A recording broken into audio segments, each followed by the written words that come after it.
Alright जी, अस्सलाम वालेकुम, a very good morning to you and आज जब मैं आ रहा था तो मैं कुछ स्टैट्स जो थे वो अपनी गाड़ी में पढ़ रहा था कि हमारा मतलब पाकिस्तान में जो डोमेस्टिक वायलेंस है वो कितना ज़्यादा प्रेवलेंट होता जा रहा है। उसमें बड़ी इंटरेस्टिंग सी चीज़ें सामने आई। ख़वातीन पे तो होता ही होता है डोमेस्टिक वायलेंस, मर्द भी इसका शिकार होते हैं।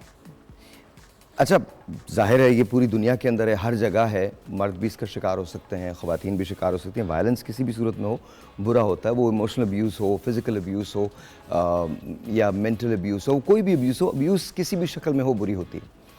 आई want you guys to actually listen to the show and watch the show today. बड़ा इंपॉर्टेंट शो है। रीज़न उसका बहुत सिंपल है, बिकॉज हमको ये तमाम चीज़ें अपने माशरे से एलिमिनेट करनी है। वो बात जो आप किसी से कहना चाहते हैं, अगर आपका इख्तिलाफ है तो बात इत्मीनान से भी की जा सकती है। अच्छा, ये सब होता क्यों है, इसके बारे में आज हम बात करेंगे। और अगर हो रहा है तो उसको रोका कैसे जा सकता है, इसके बारे में बात करेंगे। लेकिन एक जुमला मैं आपको छोड़े जा रहा हूँ, उसे याद रखिएगा, और वो जुमला है फियर का। फियर प्रोड्यूस करता है ये सारे एलिमेंट। इवन मोहब्बत भी फियर की प्रोडक्शन होती है। आई एम रियली सॉरी, वो हम बाद में एक्सप्लेन करूँगा कि मैं क्या बात कर रहा हूँ आपसे। But a very good morning to you. आज 15 तारीख है, so I hope and pray that you guys are watching the show. आज मैं जब निकला था घर से तो मैं सोच रहा था कि आज ट्रैफिक नहीं होगा, लेकिन ट्रैफिक वाज देयर। इनफैक्ट खासा ट्रैफिक था आज, but then you know Pakistan में you never know exactly what's gonna happen. तो आज हम डोमेस्टिक वायलेंस पर बात कर रहे हैं। मेरे साथ बात करने के लिए यहाँ मौजूद हैं आयला फैसल साहब। आप प्लीज़ तशरीफ़ ले आइए, क्लिनिकल साइकोलॉजिस्ट हैं आप। आइए जी। उनके साथ तशरीफ़ रखती हैं रबिया फ़ारूकी साहिबा, आप भी क्लिनिकल साइकोलॉजिस्ट हैं एंड स्पीकर हैं। आप प्लीज़ तशरीफ़ ले आइए। डॉक्टर सना यासर साहिबा रिलेशनशिप कोच हैं। मैम यहाँ इस तरफ। कैसे हैं आप लोग? Very good morning to all of you. Good morning to you too. All right जी। So you are a relationship coach. Yes. वो क्या करता है रिलेशनशिप कोच जो होता है, वो क्या करता है? Basically, relationship coach makes you improve your relationship, अपनी relationship अपने आप से और अपनी relationship अपने loved ones से. ओके। अच्छा, that does not mean just husband and wife, that means everyone. Yes. Okay. Yes. हमारे यहाँ कम कॉन्सेप्ट है इस चीज़ का, हाँ जी। लेकिन I think Aahista Aahista slowly and gradually बनता जा रहा है। Alright, so what do you guys do? आप क्या करती हैं? I'm a clinical psychologist and I'm also an author. Okay. So I practice privately right now. अच्छा, हम थोड़ा सा उर्दू में बात करेंगे जी, ताकि जी, सब जी, लोगों को समझ में जी, आए। जी। जब हम domestic and what do you do Rabia, आप क्या करती हैं? मैं भी clinical psychologist psychologist हूँ. आप भी I'm practice also करती a teacher as well and practicing as तो well. आप पढ़ाती हैं, साइकोलॉजी पढ़ाती हैं? जी, clinical माशाल्लाह। psychology. I want to open with this. असल में हमारे यहाँ डोमेस्टिक वायलेंस की वजूहात क्या होती हैं, और क्या डोमेस्टिक वायलेंस सिर्फ और सिर्फ ख़वातीन पे ही होता है, मर्दों पे नहीं होता? अच्छा, पहले तो इस चीज़ को डिफ़ाइन करने की भी ज़रूरत है कि वो डोमेस्टिक वायलेंस के ज़ुमरे में क्या क्या चीज़ें आती हैं। तो मैं मुख्तसर उसमें बता दूं कि उसमें फ़िज़िकल वायलेंस है, वर्बल वायलेंस है, फाइनेंशियल अब्यूज़ है और इमोशनल अब्यूज़ है। तो वजूहात की अगर हम बात करें तो उसके मल्टीपल लेवल्स हैं, जिसमें हम साइकोलॉजिकल फैक्टर्स को भी देखेंगे, यानी कि आपके ज़ाती फैक्टर्स, आपको गुस्सा कितना आता है, आप इसको किस तरह से मैनेज करते हैं, और उन्हें सोशल लेवल जो है वो क्या चीज़ें हैं जो कि इस चीज़ को इनेबल करती हैं। यानी कि अगर सोसाइटी में कोई किसी को हर्ट कर रहा है तो विक्टिम की ही काफ़ी सारी चीज़ें क्वेश्चनेबल हो जाती हैं कि जी आपने कुछ ऐसा कहा होगा जिसकी वजह से उनको गुस्सा आ गया होगा। तो सोसाइटी जो है वो उतनी इस चीज़ को सीरियसली नहीं लेती है। अच्छा, ये जुमला बड़ा सुनने को मिलता है, आपने कुछ ऐसा कहा होगा जिसकी वजह से उनको गुस्सा आ गया होगा, उनका हाथ उठ गया होगा, मारा गया होगा, ये सब कहा जाता है। जी बिल्कुल, तो ये है। और ज़ाहिर है हर डोमेस्टिक वायलेंस में हर इंसान आ जाता है, मतलब कि पेरेंट्स भी आ सकते हैं जो कि वायलेंस बच्चों के ऊपर कर रहे हैं, हस्बैंड वाइफ भी हो सकते हैं, और एल्डर्स के ऊपर भी वायलेंस हो सकती है। तो इसमें जो भी फैमिली रिलेटेड या फैमिली मेम्बर जो वायलेंस करते हैं या अब्यूज़ करते हैं, ये डोमेस्टिक वायलेंस के अंदर फॉल करता है। और फीमेल ज़्यादा वल्नरेबल हैं, ज़्यादा प्रोन हैं इस हवाले से। Okay, so here's my question, जो बच्चों को मारा जाता है वो भी डोमेस्टिक वायलेंस के ज़ुमरे में आता है? हाँ जी। अगर हाथ उठाया जाए उन पे तो? जी बिल्कुल। आई वुड लाइक टू से हियर कि वायलेंस को भी हम थोड़ा सा तशरीह कर देते हैं ना। वायलेंस क्या है? जब ज़बरदस्ती फोर्सफुली किसी से कुछ भी करवाया जाए, किसी से कुछ भी करवाया जाए फोर्सफुली, तो आप इसमें चाहे वो पेरेंट्स ज़बरदस्ती कर रहे हैं अपने बच्चों के साथ, चाहे वो हम हमेशा, क्योंकि वायलेंस जो है ना वो होता है जेंडर बेस्ड वायलेंस हो गया आजकल बहुत ज़्यादा, इस पर काम भी हो रहा है, लोग काम कर रहे हैं, लेकिन बेसिक चीज़ें नहीं समझ रहे। वायलेंस एक एग्रेसिव बिहेवियर है।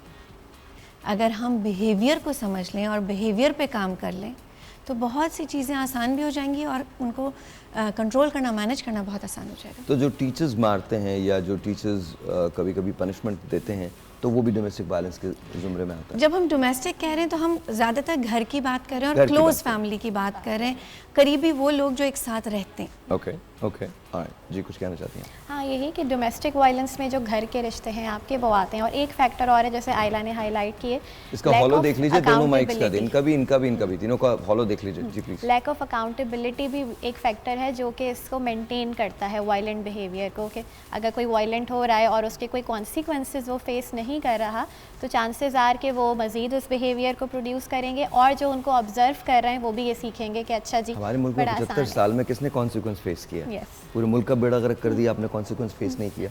मतलब हमें कॉन्सिक्वेंसेस तो हमारे मुल्क में है ही नहीं, नहीं है। तो मतलब वो तो छोड़ दें, उस बात को तो हम छोड़ ही देते हैं जी। जी, यही चीज़ है कि जैसे आपने कहा कि कॉन्सिक्वेंसेस नहीं है, इसी वजह से इस तरह के केसेस भी आए दिन बहुत ज़्यादा हाईलाइट होते हैं। और एक दूसरे को देख के सीखना कि अगर एक ने गुस्सा किया, क्योंकि गुस्सा कंट्रोल करना बनिस्बत मुश्किल है इसके कि आपको गुस्सा आया और आप उसे निकाल दें, ठीक है। अब आप गुस्सा निकाल रहे हैं और कोई आप कॉन्सिक्वेंसेस भी फेस नहीं कर रहे, तो आपको जितने लोग ऑब्जर्व करेंगे वो भी ये सीखेंगे, अच्छा जी बड़ा आसान है, हम क्यों कंट्रोल करें अपने ऊपर जब कोई अकाउंटेबिलिटी भी नहीं है। अच्छा, हमारे यहाँ जब रिलेशनशिप की बात आती है तो हस्बैंड एंड वाइफ की बात सबसे ज़्यादा आती, पहले आती है। शादी से पहले वाला जो मसला होता है वो बड़ा कमाल होता है। मतलब शादी से पहले आप अपने बेस्ट बिहेवियर पे होते हैं, रात को 4-4 बजे तक जाग के बात हो रही होती है, सुबह कॉल हो रही होती है, तुम उठ गई तुमने, एंड देन शादी के बाद all of a sudden things started changing. वजह क्या होती है? साहिर, सिंपल सी बात है, हम बहुत ज़्यादा ना मीडिया देख के और फिल्मी बातें सुन के बड़े होते हैं, ठीक है। हमारे यहाँ अभी तक, पाकिस्तान की बात करूँगी, प्री मैरिटल कोचिंग का कॉन्सेप्ट नहीं है। शादी से पहले अगर आप बातचीत कर भी रहे हैं तो वो बातचीत क्या होनी चाहिए, उसमें सवालात क्या होने चाहिए, एक दूसरे से ज़हनी हम आहंगी कैसे चेक होगी, कैसे मालूम पड़ेगा कि हम जो है, अस्सलाम वालेकुम, कि हम जो है वो सही डायरेक्शन में एक गुड लाइफ पार्टनर चूज़ कर रहे हैं। हम तो बस वाव हो जाते हैं ना, हम वाव हो जाते हैं और वो वाव एक गलत एक्सपेक्टेशन सेट कर देता है। नहीं, वो तो मैं आई एग्री विद दिस कि हमको ना शादी के लिए तैयार किया ही नहीं जाता। हाँ। हमें वो फिल्में दिखाई जाती हैं जो शादी से पहले की फिल्में होती हैं। जो शादी के बाद वाली होती है ना वो दिखाई नहीं जाती। मतलब यू नेवर नो एग्जैक्टली कि शादी के बाद। जाहिर इसके लिए कोई स्कूलिंग नहीं होती, नहीं, कोई कोचिंग नहीं होती, कोई स्कूलिंग नहीं होती। एज अ कोच मैं करवा रही होती हूँ और मैं यही बता रही होती हूँ कि there are certain ways you behave, और उन बिहेवियर्स में आप ढूंढते हैं कि जी मेरे वाइब मैच कर रही है कि नहीं। अब ये आज जेनजी की लैंग्वेज भी इस्तेमाल हो रही है, वाइब मैच कर रही है कि नहीं, am I vibing with this person और नॉट। वो बहुत वाइब मैच करती है। उसके बाद जब बिजली के बिल्स आते हैं, जब बच्चों की पैसे देने पड़ते हैं, फिर वाइब पता नहीं कहाँ चली जाती है। फिर वो मेरी तो उससे वाइब ही नहीं मिल रही है ना। एक्सपेक्टेशंस ज़्यादा है। सुन के शायद हैरानी हो कि 39% जो वायलेंस होती है या इंटीमेट पार्टनर वायलेंस होती है वो बिफोर मैरिज ही स्टार्ट हो जाती है। कुछ साइंस आ रहे होते हैं, जो रेड फ्लैग्स आ रहे होते हैं, बिकॉज आप अच्छी एक्सपेक्टेशन और अच्छी होप के साथ आगे मूव करना चाह रहे होते हैं मैरिज में, तो वो सब चीज़ें ओवरलुक हो जाती हैं। बट साइंस स्टार्ट बिफोर, जैसे इन्होंने कहा कि कुछ चीज़ें सिखाने की ज़रूरत है कि किन चीज़ों को आपको देखना है। मैं टेलीफोन कॉल लूँगा। अगर आप डोमेस्टिक वायलेंस का शिकार हैं और आपको लगता है कि आपको हेल्प की ज़रूरत है तो give us a call. You don't have to tell your name. आप अपना नाम ना बताइए, सिर्फ इतना बता दीजिए कि आपके साथ डोमेस्टिक वायलेंस होता है। डोमेस्टिक वायलेंस किसी भी किस्म का हो, आई थिंक हमको उसके खिलाफ आवाज़ उठानी चाहिए। अस्सलाम वालेकुम, डॉक्टर यासीन शफीक साहब तशरीफ़ रखते हैं। कैसे हैं सर, आप ठीक हैं? बिल्कुल ठीक। बहुत बहुत शुक्रिया सर। हम सब ने डोमेस्टिक वायलेंस की बात की, ये तो पता चल गया कि क्या क्या चीज़ें इसके ज़ुमरे में आती हैं। सर ये शुरू क्यों होता है? Why, where does it stem from? I think it stems from imbalance of, कह सकते हैं कि अनरियलिस्टिक एक्सपेक्टेशन होती है और कॉम्प्रोमाइज़ की कमी। एक तो ये बहुत बड़ी वजह है। सोशल इनकम्पेटिबिलिटी जो है वो एक बहुत बड़ा रीज़न है। शादी में तो जज्बाती हो के यंग कपल्स जो है ना इंगेज हो जाते हैं, लेकिन फिर ये होता है कि जब रियलिटी फेस करते हैं और जब रियल लाइफ में, जैसे आप थोड़ी देर पहले ही कह रहे थे साहिर, बिल्स आते हैं, बच्चे होते हैं, बच्चों को ब्रॉटअप करना होता है, स्कूल लेके जाना होता है, और जैसे जैसे हमारा सोशो इकनॉमिक स्ट्रक्चर कोलैप्स हो रहा है मुल्क का, वहाँ पर दबाव भी बढ़ रहा है लोगों पे, यंग कपल्स पे बहुत प्रेशर पड़ रहा है। That makes a big difference, क्योंकि वो जो प्रेशर और स्ट्रेस दोनों तरफ से आ रहा होता है वो घर आके एक दूसरे पे निकल रहा होता है, और वो एक अच्छा इंटरेक्शन नहीं होता। अच्छा, साइंस क्या होते हैं इसके बारे में बात करेंगे, but let's say hello to Liaquat भाई। लियाकत भाई अस्सलाम वालेकुम, कैसे हैं आप? ठीक है। अच्छा, हम आपको ये बताएंगे साइंस क्या होते हैं डोमेस्टिक वायलेंस के, लेकिन प्लीज़ खुदा का वास्ता अगर कहीं आपको एक या दो साइंस नज़र आ जाए तो उसका मतलब ये नहीं कि उसको लेबल कर दो। हमारे साथ ना स्पून फीडिंग की बड़ी ज़रूरत है हमारी नेशन को, और मैं मिनहसुल कौम हमारे रवैयों की बात कर रहा हूँ। हम इंफॉर्मेशन को नॉलेज समझते हैं। अल्लाह जानता है कि बहुत सारे ऐसे लोग जो सिर्फ इंफॉर्मेशन लेके, चूँकि बात वो उन लोगों से कर रहे होते हैं जिन्हें खुद कुछ नहीं पता होता, तो इसलिए अल्लाह ताला रहम करे हमारे हालों पर। आज हम इस जगह पहुँचे हैं तो उसके बहुत सारे रीज़न्स हैं, और एक सबसे बड़ा रीज़न ये है, खुदा का वास्ता हाथ जोड़ के कह रहा हूँ, information is not knowledge. Please do not treat information as knowledge. Information is the beginning of seeking knowledge. There is a huge difference. तो प्लीज़ अंडरस्टैंड करें, प्लीज़ अंडरस्टैंड करें। तो किसी में अगर कोई साइन नज़र आ जाता है उसके पीछे मत भाग पड़िएगा, तुम एक वायलेंट आदमी हो, तुम एक वायलेंट औरत हो, उसके पीछे मत भाग पड़िएगा। प्लीज़ ये सारे लोग जो बैठे हैं, द डॉक्टर्स, प्रोफेशनल्स, इनसे बात करें, सीक हेल्प। अस्सलाम वालेकुम सर। वालेकुम सलाम। सर ये बताइए, आप जो कोर्ट में केसेस देखते हैं वो अक्सर वायलेंस के केसेस आते हैं आपके पास? जी बिल्कुल सर भाई, वायलेंस के केसेस आते हैं। देखिए, ये जो domestic violence, basically domestic violence है क्या, इसकी बहुत सारी किस्में हैं जो ना, ठीक है। डोमेस्टिक वायलेंस में एक हरासमेंट भी है, घरेलू तशद्दुद भी है, झूठे इल्ज़ाम लगाना, और साथ में जो है ना वो तरह से जो है ना उसको हरासा करना, ब्लैकमेल करना, ये भी एक डोमेस्टिक वायलेंस की किस्म है। डोमेस्टिक वायलेंस में सबसे पहले ये आता है जी घरेलू तशद्दुद। इस घरेलू तशद्दुद के अंदर बहुत सारी चीज़ें हैं, मार कुटाई है, मियाँ बीवी का झगड़ा है, इसके अंदर बच्चों के साथ लड़ाई झगड़ा है। ये चीज़ें उस वक्त पाई जाती हैं ज़्यादातर जो है ना। लियाकत भाई रुकिएगा, मैं एक ब्रेक लेता हूँ, ब्रेक के बाद इसको कंटिन्यू करते हैं। छोटा सा ब्रेक है जी, मिलते हैं ब्रेक के बाद।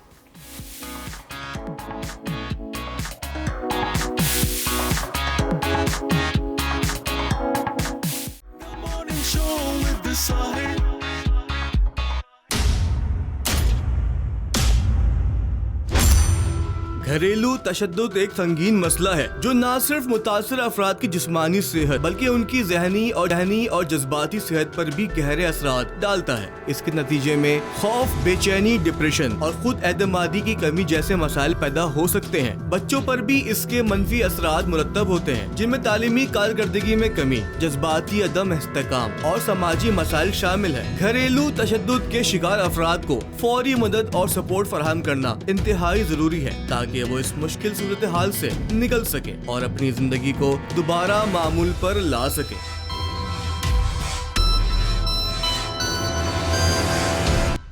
ऑलराइट जी। सो हम जो बात कर रहे थे वो आप बता रहे थे कि आपके पास जो केसेस आते हैं उनमें ये सारी चीज़ें होती हैं। क्या रिलेशनशिप्स ख़त्म भी हो जाती हैं, डिवोर्सेस भी हो जाती हैं इसकी वजह से, या दोबारा से रिकन्सिलिएशन पे चले जाते हैं? देखिए, उसमें होता ही है कि सबसे पहले तो इनका जो रिलेशनशिप होता है वो ब्रेक होता है। जो बीवी होती है वो तशद्दुद का जब शिकार बनती है तो उसके बाद दो ऑप्शन होते हैं। एक ऑप्शन ये होता है कि वो सबसे पहले पुलिस के पास जाती है, वहाँ जाके अपने हस्बैंड के ख़िलाफ़ जो है शिकायत करती है। अगर वो ज़ख्मी हो जाती है तो शिकायत करने के बाद अपना मेडिकल करवाती है और वो कानूनी कार्रवाई की तरफ बढ़ जाती है।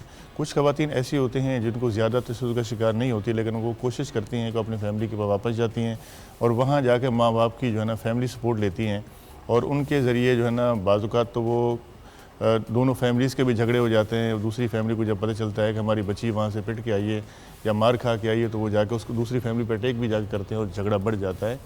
और बाज़ औक़ात ऐसा भी होता है जो सुलझे हुए लोग होते हैं वो बजाय लड़ाई झगड़ा करने के वो कोर्ट में आते हैं, वो आके suit for dissolution of marriage by way of खुला, क्योंकि लड़की कहती है मुझे किसी सूरत में जो है ना उस शख्स के साथ नहीं रहना है, क्योंकि वो जहनी मरीज़ है, वो नफ्सियाती है, मुझे खर्चा नहीं देता है, तशद्दुद करता है, झूठे इल्ज़ाम लगाता है, उनको मारता है, और मैंने बड़ी मुश्किल से जो है ना गुजारा किया है उसके साथ जो है ना, तो मेरा रहना बहुत मुश्किल है और मैं उस शख्स के साथ रहने को जो है ना मरने को तरजीह दूँगी।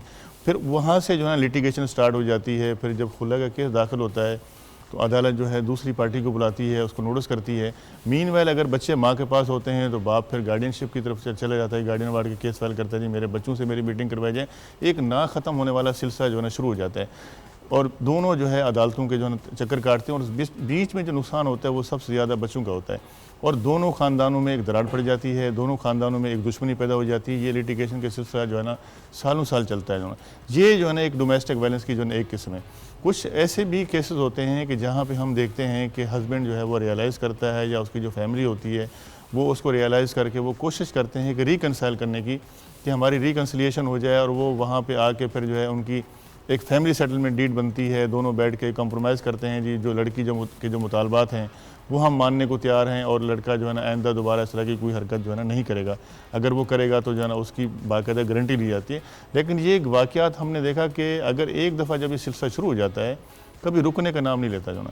फिर कोशिश ये होती है कि दोनों मियाँ बीवी की जो है ना वो पहले वाली जो बात होती है कि जो एक दूसरे की इज़्ज़त एहतराम जो है ना, एक दूसरे का ख्याल रखना, वो चीज़ें ख़त्म हो जाती हैं, और फिर हम देखते हैं कि ये छोटी छोटी बातों के ऊपर लड़ाई झगड़े जो है शुरू होते हैं। ज़्यादातर ख़वातीन जो है यही हमारे पास जो केसेस आए हैं, बेसिक चीज़ यही होती है कि हस्बैंड की तरफ से काम काज न करना, बीवी की तरफ से उसको इंसिस्ट करना कि जी आप जाओ काम काज करो, हमें खर्चा दो, या छोटी छोटी बातों को लड़ाई झगड़ा करना, या बीवी के बाद होगा तो ऐसा भी होता है, ये लाजमी नहीं कि जो है ना शोहर और बीवी का झगड़ा हो, बाज़ों का हम ये भी देखते हैं कि नंदे भी उसके अंदर जो है ना मुलविस होती हैं, उसकी सास ही मुलविस होती है उसको बढ़ाने में और उसमें जो है ना बाकायदा अपने बेटे का घर ख़राब करने में। और ऐसा भी होता है कि मियाँ बीवी अगर दोनों राजी खुशी रहते हैं तो एक दूसरे को जो है ना भड़काने की कोशिश करते हैं जो है ना उनके फैमिली वाले, ताकि इनके अंदर इख्तिलाफ हो। एक टेलीफोन कॉल है, मैं वो लेता हूँ, उसके बाद मेरे पास कुछ स्टैट्स हैं, और गुरु नहीं हूँ उसके अंदर, मैंने एआई से पूछा था, जो एआई ने बताया इस वक्त उसके अंदर उन्होंने रेफरेंसेस दिए हैं कि इस जगह से उन्होंने ये ड्रॉ किया है, तो वो मैं आपके साथ शेयर करूंगा। एक टेलीफोन कॉल है, let's see who this is online. अस्सलाम वालेकुम। अस्सलाम वालेकुम। थोड़ा जोर से बोलिएगा। आवाज आ रही है आपको? जी बिल्कुल आ रही है, बिल्कुल आ रही है। कैसी हैं आप? जी जी अल्हम्दुलिल्लाह मैं बिल्कुल ठीक। मैं ये कहना चाहूँगी ये बहुत अहम मौजूद है, क्योंकि एक बंदा वो बच्चा नहीं होता, पूरा खानदान वो बच्चा होता है, सारी फैमिली डिस्टर्ब होती है। और इसमें इसको तोड़ने में भी हमारे सारे खानदान का और एज ए नेशन लोगों का बहुत बिहेवियर होता है। घर में जो लोग तोड़े होते हैं, जोड़े होते हैं, उसमें भी वो लोगों की फिक्र कर रहे होते हैं, और जब टूट जाता है तब भी लोगों के ऊपर नेगेटिव बिहेवियर होते हैं। वो उनको कहते हैं कि भाई क्यों हुआ, छेड़ते हैं उनकी दुखी रखो, और जब कोई टूट जाता है वो खुशी से तो टूटा नहीं होता। और जब ये फिल्मों में ड्रामों में दिखाते हैं तो रियलिटी दिखाएं, रात को लाइट बंद करनी पड़ती है, घर की जरूरत पूरी करनी पड़ती है, औरतों को घर चलाना पड़ता है। 37 दुनिया में लोग रहते जो शादी करते हैं ना, ये मेन वजह है कि घर में रियलिटी और होती है, और लोगों का बिहेवियर तोड़ने में और जोड़ने में बहुत मैटर करता है। और फिल्मों ड्रामों में ये जो डिवोर्स दिखाते हैं ना, ये नहीं दिखाते कि इसके बाद का रिजल्ट क्या होता है। चले, बहुत बहुत शुक्रिया, थैंक यू सो मच। अब रियलिटी बिकती नहीं है ना, रियलिटी बिके तो फिर बात है ना, रियलिटी बिकती नहीं है।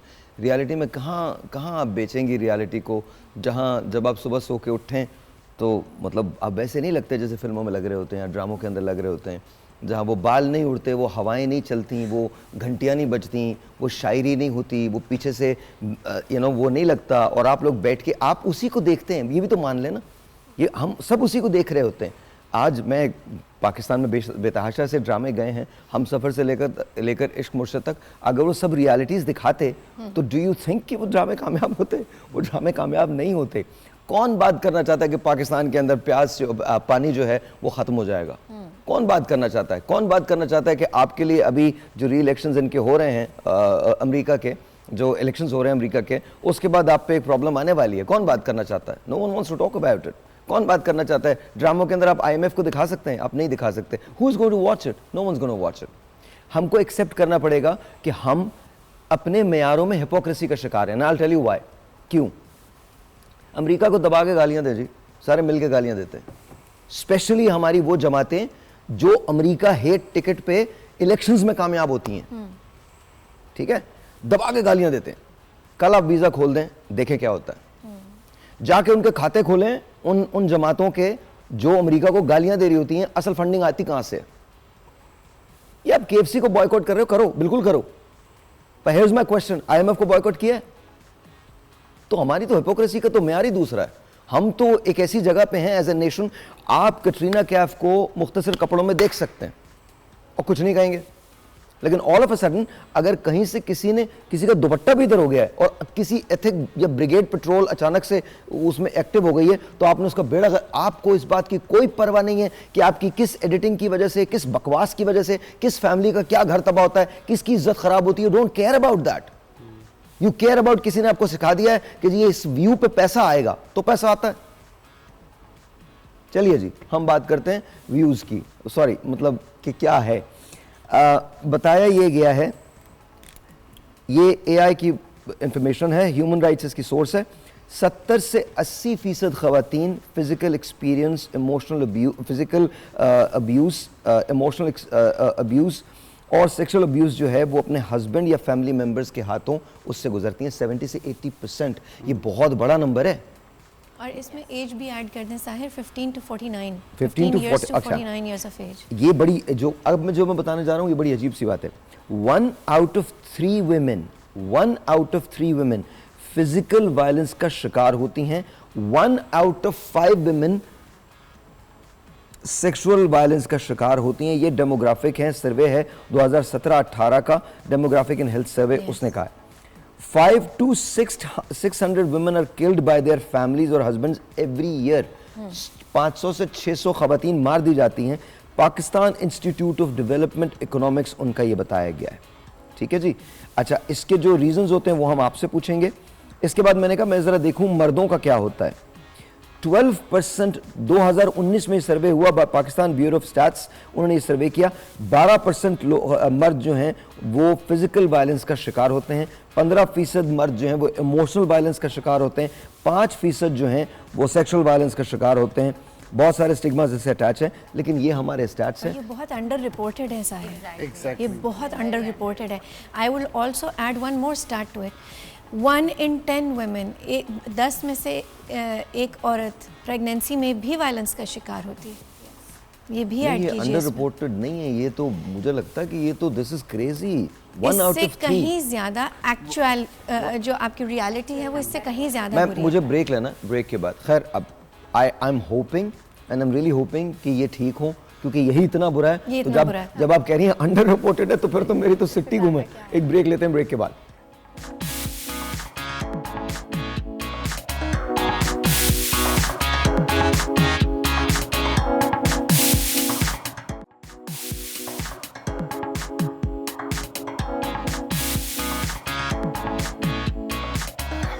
ऑलराइट जी, वंस अगेन वेलकम बैक. तो हम बात कर रहे हैं डोमेस्टिक वायलेंस की. अच्छा जी, आपकी तरफ आते हैं, then we all can jump in. तो प्लीज़ टेल मी, जब हम डोमेस्टिक वायलेंस की बात करते हैं तो ज़्यादा एम्फेसिस जो होता है वो हस्बैंड और वाइफ की रिलेशनशिप पे ही होता है, और उसमें भी हम ज़्यादा जो देते हैं, एम्फेसिस देते हैं, वो देते हैं कि शायद ख़वातीन के साथ ये वायलेंस जो होता है वो हो रहा है, और वो होता भी है. इसकी मुझे वजूहात बताइए, ख़वातीन इसमें कितना पार्ट प्ले करती हैं और मर्द कितना पार्ट प्ले करते हैं? ओके, सो लाइक हमने शुरू में बात की थी कि कोई भी इसका शिकार हो सकता है. और अगर हम वजूहात की बात करें तो जैसे साइकोलॉजिकल और सोशल फैक्टर्स की हम बात कर रहे थे, तो उसमें हमने ये डिस्कस किया कि पावर और कंट्रोल का काफ़ी ज़्यादा इम्बैलेंस होता है. तो एक इंसान जो आपसे कोई एक चीज़ करवाना चाह रहा है, अपनी बात मनवाना चाह रहा है, और आप उस तरीके से नहीं रिस्पॉन्ड करें, फॉर एग्जांपल, या फोर्स आपके ऊपर असर्ट कर रहा है और आप फोर्सफुली जो है वो नहीं करना चाह रहे कोई चीज़, तो it can escalate to violence. And sometimes the person is complaining और फिर भी वायलेंस है. तो आप कंट्रोल और पावर का एक तो इशू है, और दूसरा जब भी मैं कहती हूँ कि वैसे तो हर कपल के हर डिसीजन में सबकी इन्वॉल्वमेंट होती है, लेकिन डोमेस्टिक वायलेंस में कहा जाता है कि ये पर्सनल मामला है. Domestic violence is not a personal matter. आपके नेबर्स में कोई हिट कर रहा है किसी को, तो कोई कुछ भी नहीं कर रहा. बोली जाती है और मर्द खास तौर पे बोलते हैं, अबे तेरा भाई तो किसी से नहीं डरता. I mean I don't know why, it's not a cool thing. डरता तो कोई भी किसी से नहीं है. आप आउट ऑफ रिस्पेक्ट बहुत सारी चीज़ें करते हैं, और रिलेशनशिप में आप मैनेज करके चलते हैं, एडजस्ट करके चलते हैं, कॉम्प्रोमाइज़ करके चलते हैं. एक टेलीफोन कॉल के बाद. अस्सलाम वालेकुम. अस्सलाम वालेकुम. वालेकुम सलाम. जी, आपका नाम? जी, मेरा नाम मुदस्सिर फ्रॉम कराची. जी मुदस्सिर, क्या कहना चाहते हैं? ड्रॉप हो गई मुदस्सिर की कॉल. जी अच्छा, मैं एक चीज़ और यहाँ पे ऐड करूँगी। इसके अलावा एक फिनोमेना होता है डिस्प्लेसमेंट का, कि आपके बहुत सारी फ्रस्ट्रेशंस हो सकती हैं, ठीक है, not related to the person जिस पे आप वायलेंट हो रहे हैं, लेकिन आप वायलेंट उस पे हो रहे हैं जो आपके सामने कमज़ोर है, जिस पे आप वो फ्रस्ट्रेशंस निकाल सकते हैं, जो ईजी टारगेट है और पता है जो छोड़ के नहीं जाएगा, जो डिपेंडेंट है, जिस पे वो कंट्रोल आप एक्सरसाइज कर सकते हैं। तो एक ये भी बहुत बड़ा फैक्टर है कि आप उस इशू को एड्रेस नहीं कर रहे, आपने यहाँ आके अपने इम्पल्सेस को जो है लूज कर कभी दिया। कभी उसका मीटर घूम जाता है, फिर वो चला भी जाता है, फिर मीटर आप boss लोग भी नाराज नहीं होते हो, घूमता फिर ना, ये बोलते हो मीटर ये तो neighbors भी आदमी नहीं सही नहीं घूमता। था, ये तो सो मैं क्यों बोल रहा हूँ ये, because recently experience with a friend of mine, वो मैंने आपको भी बताया भी था उनके बारे में, वो इंतहाई अच्छे आदमी हैं, वाकई मैं उनके बारे में वाउच कर सकता हूँ। वो बेचारे हर उस जगह वायलेंस का शिकार हुए जो नहीं होना चाहिए। I'm really sorry. I'm really sorry. और फिर उसके बाद जाहिर है उन्होंने अगर कुछ किया तो फिर ब्लेम नहीं किया जाना चाहिए। एक टेलीफोन कॉल अच्छी हो, दिस इज ऑनलाइन। अस्सलाम वालेकुम। भाई कैसे हैं? मैं बिल्कुल ठीक हूँ, आप कैसी हैं? अल्लाह का शुक्र, ठीक ठाक। आप कैसे हैं? अल्लाह का शुक्र, बिल्कुल ठीक ठाक। जी बताइए। जी, मैं सुमेरा बात कर रही हूँ इस्लामाबाद से। ऑलराइट सुमेरा, बोलिए क्या कहना चाहती हैं? एक्चुअली मैं कहना ये चाहती हूँ कि ये जो औरतों पे बहुत ज़्यादा मारपीट करते हैं ना, ये बहुत गंदी बात है। और मैं खुद इस टॉर्चर से गुजरी हूँ, तो मुझे अंदाज़ा है कि जब औरत को मारा जाता है, सबके सामने इंसल्ट की जाती है, तो इंतहाई गलत बात है ना। ऐसे थोड़ी होता है भाई, आप लोग ये तो सोचो, हमारी भी बहन बेटी हैं, हमने भी शादी करनी है, हमने भी देनी है किसी को। और मेरी तो लास्ट 10 to 12 ईयर से सेपरेशन हो चुकी है इसी टॉर्चर की वजह से। फिर ये है ना कि हमारे जो दूसरे रिश्ते होते हैं ना, वो बजाय हमें सेव करने के, हमारी फेवर करने के, वो उठ के भाई जो गलत नहीं होता उसको भी वो गलत कर रहे होते हैं, सही को भी गलत कर रहे होते हैं। भाई इसको टॉर्चर करो जितना कर सकते हो। और मैं आपको बताती हूँ कि मैंने 4 साल साइकेट्रिस्ट रिव्यू करवाए हैं, और मैं इतना ट्रॉमा में चली गई थी कि मैं बता नहीं सकती। और मैं समझती हूँ कि मुझे ये लगता है कि इंटरनेशनल लेवल पे फीमेल को सेफ्टी देनी चाहिए और उनको तहफ़्फ़ुज़ देना चाहिए, ताकि हमारी जो औरतें हैं वो बेचारी इस टॉर्चर से बाहर निकलें। कुछ तो ऐसे हैं घरों में घुट घुट के बेचारी मरी जाती हैं कि हम किससे बात करें, क्या बात करें, समझ से बाहर है ये सारी चीज़ें। अभी आपने जो चीज़ कही ना सुमेरा, वो बिल्कुल सही है। हम दूसरे की बेटी पे तो जुल्म कर लेते हैं, लेकिन कोई हमारी बेटी को हाथ लगाए तो ये हमसे बर्दाश्त नहीं होता। नहीं, वो तो मकाफाती अमल है ना साहिब भाई, ये तो मकाफाती अमल है। अगर आप किसी की बेटी के साथ कर रहे हैं तो आपकी बहन बेटी के आगे तो जरूर आएगा। बिल्कुल सही। Thank you so much Sumera, बहुत बहुत शुक्रिया, बहुत बहुत शुक्रिया। लियाकत भाई क्या कहते हैं? बिल्कुल बहन ने सही कहा कि देखें ये डोमेस्टिक वायलेंस तो हो रहा है, और इसी को देखते हुए हमारी हुकूमत ने कानून साजी भी की है, डोमेस्टिक वायलेंस एक्ट बनाया है, और उस डोमेस्टिक वायलेंस एक्ट के अंदर भी बाकायदा जो है अदालतों को इख्तियारात दिए गए हैं। ऐसी ख़वातीन जो डोमेस्टिक वायलेंस का शिकार होती हैं, जिनको उनके शोहर की तरफ से तशद्दुद का निशाना बनाया जाता है। लेकिन तशद्दुद की किस्में घर से बाहर निकाल देना, बच्चों से ना मिलना, या उसको कैद करके रखना, या उसको तलाक की धमकी देना, ये भी सारी चीज़ें हैं। उसके लिए बाकायदा जो अभी पास आया कानून आया, उसके तहत सेक्शन 7 डोमेस्टिक वायलेंस एक्ट के तहत जो है हमने बहुत सारी कंप्लेनें फ़ाइल की हुई हैं। उसका प्रोसीजर ये है कि खातून को सबसे पहले तो अपने मुतलका थाने के अंदर कंप्लेन मूव करें। अगर वहाँ उसकी सुनवाई नहीं होती तो मुतलका अपने वकील के ज़रिए मुतलका अदालत के अंदर डोमेस्टिक वायलेंस की प्राइवेट कंप्लेन जो है ना फ़ाइल करेगी, ना सिर्फ हस्बैंड के ख़िलाफ़ बल्कि सास के ख़िलाफ़, ससुर के ख़िलाफ़, अपनी नंद के ख़िलाफ़, बल्कि जो शख्स जो उसके घरेलू मामलात में इंटरफेयर करता है या उसको तशद्दुद का निशाना बनाता है, चाहे उसकी फैमिली से हो या फैमिली से बाहर हो, उसके ख़िलाफ़ वो एक प्राइवेट कंप्लेन लेकर जाएगी। अदालत उसको जो है एडमिट करेगी, उसका स्टेटमेंट रिकॉर्ड करेगी, और वाया SHO इलाका SHO के उसको शुकात नोटिस इशू करेगी, और तमाम लोगों को बुलाएगी। अगर वो नहीं आते तो उनके bailable non bailable warrant issue करेगी, उनको ज़मानतें उनको करवानी पड़ेंगी सबको, और अदालत जो है ना वहाँ पे दोनों को सुनेगी। यहाँ एक सेकेंड लियाकत भाई, और मैं चाहता हूँ एवरीवन शुड जंप इन। देखिए आपकी बात बिल्कुल ठीक है, ऐसा होता है, लेकिन एक हमारे बच्चों को और बच्चियों को तालीम ये दी जाती है कि तुम्हें अपनी मैरिज को हर सूरत में बचाना है, तो उसकी मर के ही निकलना। मर के तो अब नहीं कहते, थैंक गॉड कि वो एक जुमला ख़त्म हो गया, मर के पहले तो ये भी कहा जाता था। ऐसे मेरे पास इनबॉक्स मैसेजेस आते हैं कि मेरे पेरेंट्स मेरे साथ नहीं हैं। नहीं बिल्कुल, वही मैं कह रहा था। देखिए उसको सपोर्ट करना कि आप, कल एक वाक़या हुआ, मैं नाम नहीं बताऊंगा, मेरे ही साथ काम करते हैं वो, और कल एक वाक़या हुआ है, और मुझे खुशी भी हुई the way he handled it, और अफसोस भी हुआ। अफसोस इसलिए हुआ कि हम दूसरों की बेटियों को अपनी इज्जत नहीं समझते और सिर्फ हमारी बेटी हमारी इज्जत है।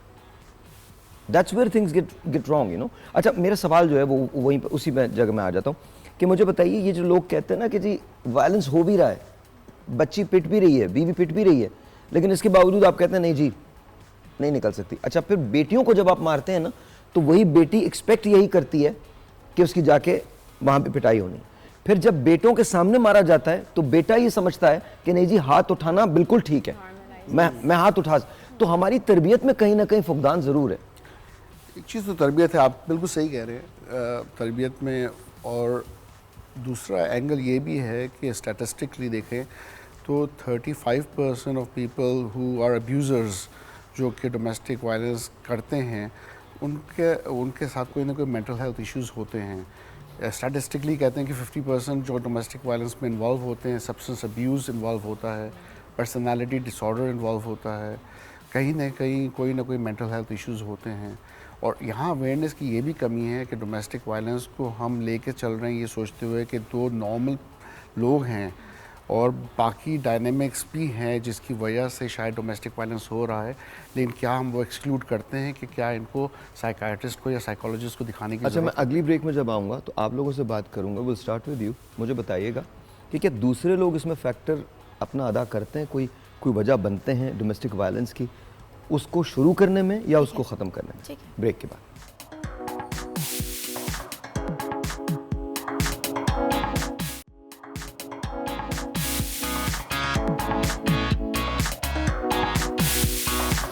ऑलराइट जी, once again welcome back.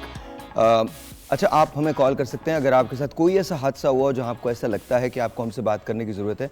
Weather you're a mail और a female, please give us a call ताकि हम इस सिलसिले में बात तो कर सकें। देखिए, अगर हम हमारे इन टॉपिक्स पे थोड़े ड्राई टॉपिक्स होते हैं, बात भी नहीं होती। जब बात नहीं होती तो कोई चीज़ हम कहीं पहुँचते भी नहीं हैं।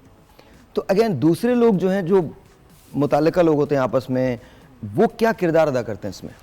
दे कैन मेक और ब्रेक ऑनेस्टली इस सिचुएशन में, जहाँ पर जैसे मैंने कहा it's not a personal matter. आपके घर में अगर कोई इस तरह बिहेव कर रहा है तो अगर जैसे उन्होंने कहा कि 35% कोई साइकोलॉजिकल अगर प्रॉब्लम है, आप देखें कि शादी हो रही होती है और ये चीज़ें हाइड कर लेते हैं, या उनको आप हेल्प नहीं दे रहे, उनको आप बता नहीं रहे, आपने ये सोचा हुआ है कि शादी के बाद सब सही हो जाएगा। बोलते हैं ना ये लोग, कहते हैं ना कि शादी कर दो सब ठीक हो जाएगा, ये शादी कर दो ठीक हो जाएगी। It's a very very bad foundation to give. यही आप सिखा भी रहे हैं दूसरों को, इंस्टेड के आप उसको हॉल्ट करें। प्लस एक और चीज़ जो मैं लाना चाहूँगी आप लोगों की, I want your opinion on it, वो ये कि जब आप ये कहते हैं कि जी ठीक है एक दफ़ा अब्यूज़ हो गया, फिज़िकल अब्यूज़ एक दफ़ा हो गया, ये भी तो कहा जाता है ना, चलो अभी तक मार पिटाई तो नहीं हुई है, ठीक है। अच्छा, और अगर फिज़िकल अब्यूज़ हो गया तो मशवरा कौन दे रहा है कि बेटा निभा लो या तुम साथ दे दो? आप किससे मशवरा कर रहे हैं? वो जो इस चीज़ में क्वालिफाइड है, एक्सपीरियंस्ड है, ट्रेंड है, या एक खैर ख्वाह मैं उन तमाम लोगों को बोलती हूँ जो आपके लव्ड वंस हैं लेकिन ट्रेंड नहीं है professionally to deal with such a situation. अब उसमें पहुँच क्या है, फ़ौरन अचानक से याद आ जाएगा हम तो बहुत, हमारे पास तो वसाइल ही नहीं है। भाई आपकी वसाइल का, पैसे का उससे ताल्लुक नहीं है। एक कॉल ले लें। हाँ जी, कॉल। प्लीज़। अस्सलाम वालेकुम जी।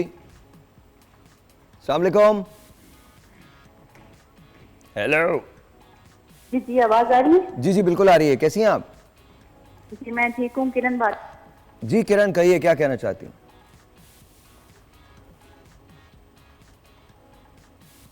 किरण फ्रॉम अटक, अस्सलाम वालेकुम। आई थिंक थोड़ा सा हमारे उसका इशू है जी।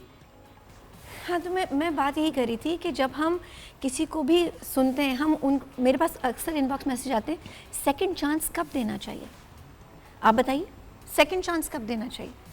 आप लोग बताइए, मैं तो नहीं बोल रहा बिल्कुल। सेकंड चांस आप तब दे सकते हैं जब एक्चुअल आपको नज़र आ रहा है कोई ऑब्जर्वेबल बिहेवियर में चेंज। अगर सिर्फ रोना धोना है और माफ़ी मांग ली लेकिन बिहेवियर चेंज नहीं हो रहा, तो देयर इज़ नो गुंजाइश ऑफ सेकंड कितनी चांस। खूबसूरत बात की आपने। माफ़ी मांगने के स्टेप्स नहीं आते लोगों को। माफ़ी मांगना नहीं सिखाया जाता क्योंकि ये स्कूल में नहीं सिखाया जा सकता। ये एक बिहेवियर रिलेटेड बात है। जी लियाकत भाई, लेकिन सेवरल चांस देने के बाद भी अगर उसका रवैया वैसा ही रहे तो फिर आप क्या कर सकते हैं? तो आपके लेकिन पास सब तब इंसान एक जैसे नहीं accountability और होते, लेकिन सब consequences इंसान एक जैसे नहीं होते। इंसानों में फ़र्क है, लोगों में फ़र्क है, कुछ बिल्कुल। पढ़े लिखे होते हैं, कुछ अनपढ़ होते हैं, कुछ तरबियत फुकदान। देखें, जब झगड़े शुरू होते हैं ना, इसकी मैं समझता हूँ 2-3 रीज़न थे। एक रीज़न तो ये है कि शक की वजह से होता है, दूसरा जेलसी होती है। अगर कोई मियाँ बीवी आपस में उनका अच्छा जो है ना वो ज़हनी हमआहंगी है, उनका घर एक अच्छा बरस रहा है, तो जो दूसरे लोग हैं वो फिर कोशिश करते हैं कि उनको लड़ाने की, उनके दरमियान बदगुमानियाँ पैदा करने की जो है ना, और वो कहते हैं किसी ना किसी तरीके से इनके घर में जो है ना झगड़ा रहे, और वो कामयाब भी हो जाते हैं। बहुत फारिग वक्त है उनके पास दूसरों की कामयाब भी हो रिश्ते जाते तोड़वाने हैं। का। और दूसरी चीज़ें जो है ना, दूसरी चीज़ यह है कि जो शक है ना बीवी के ऊपर जो है ना शोहर की तरफ से शक करना, या सास का शक करना, या नंद का शक करना, छोटी छोटी बातें। देखिए जी, आपकी बीवी जो है ना ये चीज़ें चुरा के अपने माँ बाप को लेके आ रही है, उनसे बातें करती रहती है, दरवाज़ा बंद कर देती है, हमारे से सीधे मुंह बात नहीं करती है, किस किस के फ़ोन आते हैं। लेकिन 10 तरह के जो है ना रीज़न बनाने में कोई टाइम नहीं लगता।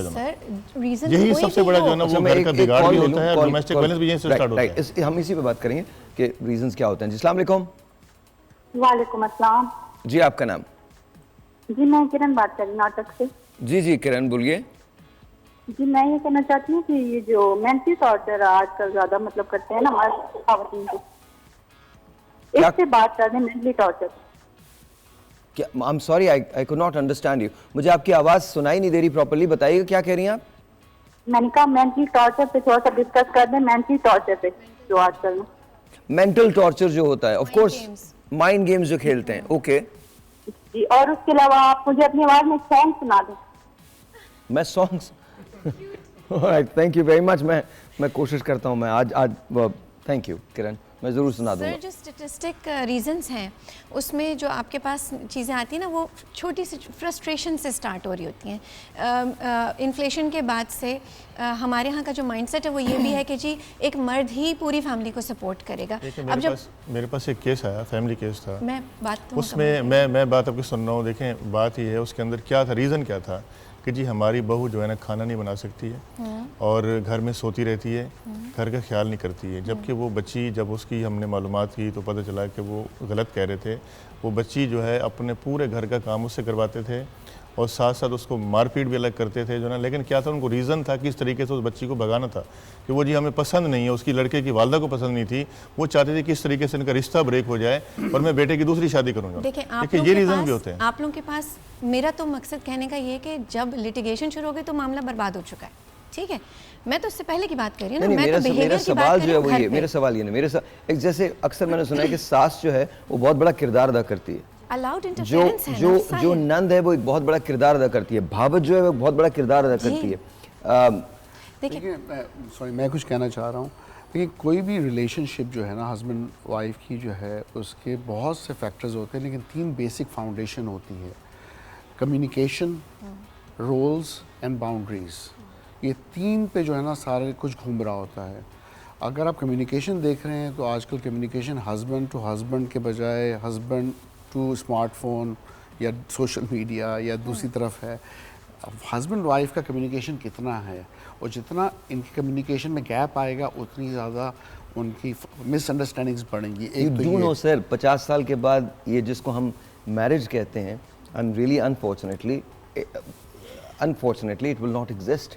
आप AI VR की तरफ चले जाएंगे, वर्चुअल रियलिटीज़, वर्चुअल फैमिलीज़ आपकी होंगी, बहुत सारी चीज़ें चेंज हो रही हैं। दूसरा जो आप आते हैं रोल्स पे, जिसकी अभी हम बात कर रहे थे, तो और इस बात का शदीद दुख है मुझे। हाँ, रोल्स में हस्बैंड का रोल और वाइफ का रोल। अब जैसे आप कह रहे हैं कि उसका काम है घर पे पकाना, बच्चों का ख्याल रखना। What about equality, women empowerment, उनके स्किल, उनकी ट्रेनिंग, उनकी एजुकेशन, उनको ऊपर लेके आना, फाइनेंशियल इंडिपेंडेंस देना। क्योंकि जब तक वो नहीं होगा, आई थिंक बराबरी का मुकाबला नहीं होगा। एक ये भी इशू है बहुत बड़ा।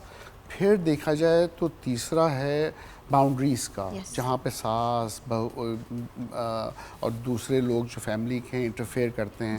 हस्बैंड एंड वाइफ को क्लियरली एक बाउंड्री लाइन करनी चाहिए कि दिस इज़ आवर रिलेशनशिप, और तीसरे का इंटरफेरेंस एक मुझे अलाउ कीजिए बोलने के लिए एक चीज़।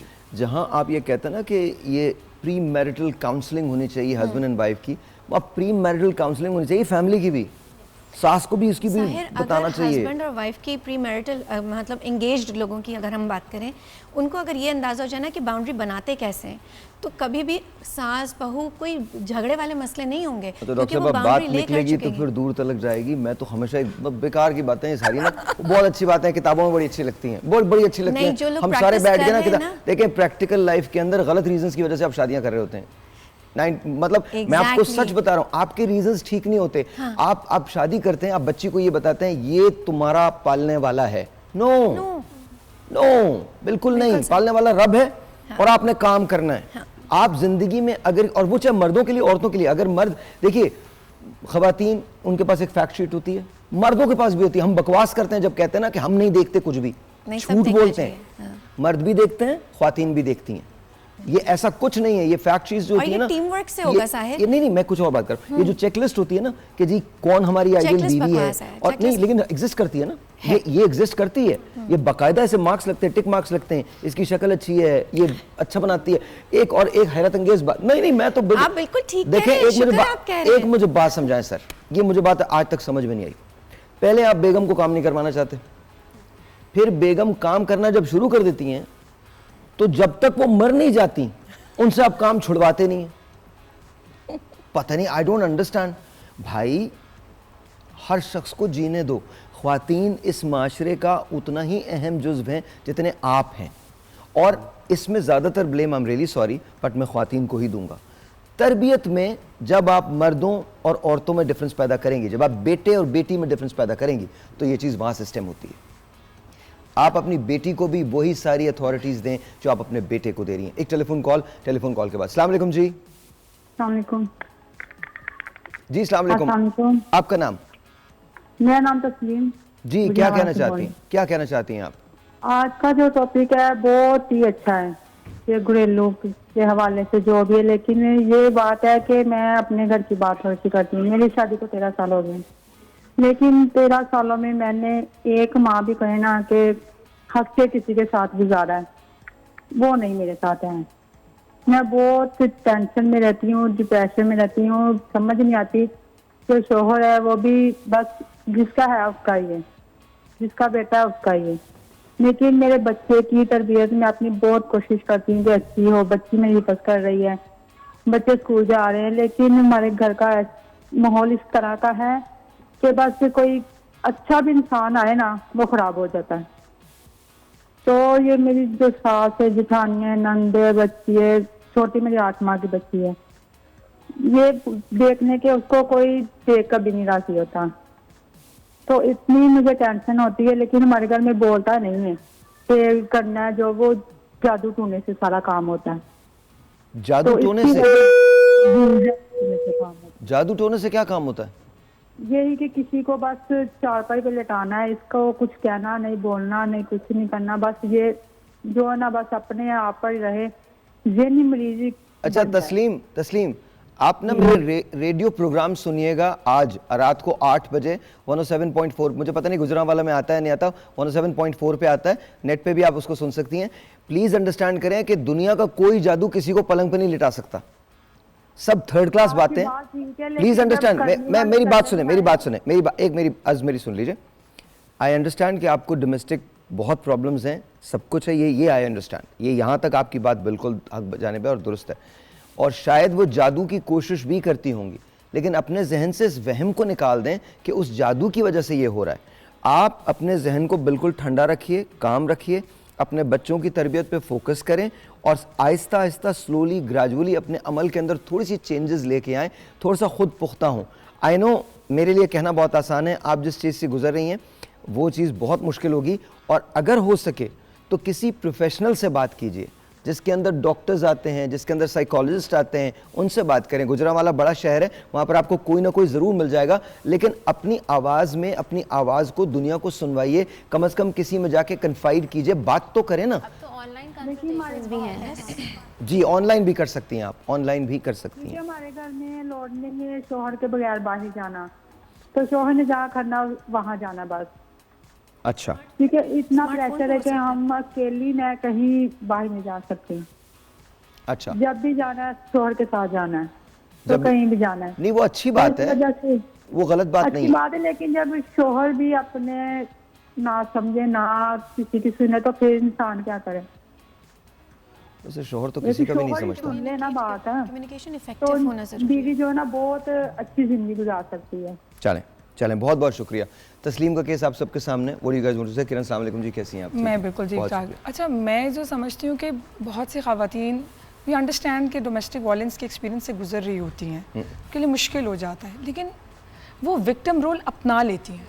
मुझे थोड़ा सा आवाज़ से ऐसा फील हो रहा था कि जैसे स्टेप लेना ही नहीं है, कुछ करना ही नहीं है, क्योंकि एक्सक्यूज़ेस हैं, शौहर ऐसा है, ये ऐसे नहीं करने देता, वो ऐसे नहीं करने देता। बिल्कुल बात ठीक है, लेकिन कभी तो स्टेप लेना है। अगर आपके अंदर से ही वो नहीं आएगा, यू नो, वो पावर, वो मोटिवेशन, वो एनर्जी। अच्छा, मैं अभी इस पे आता हूँ और तमाम लोग बात कीजिएगा। लेकिन भाई आपसे शुरू करेंगे। मुझे ये बताइएगा कि ख़वातीन स्टेप लेते हुए डरती क्यों हैं, या और हमने अभी तक मर्दों पे वायलेंस की बात ही नहीं की है। अभी तक हम सिर्फ और सिर्फ बात कर रहे हैं ख़वातीन पे वायलेंस की। मर्दों पे भी वायलेंस होता है और बच्चों पे भी वायलेंस होता है। ब्रेक के बाद।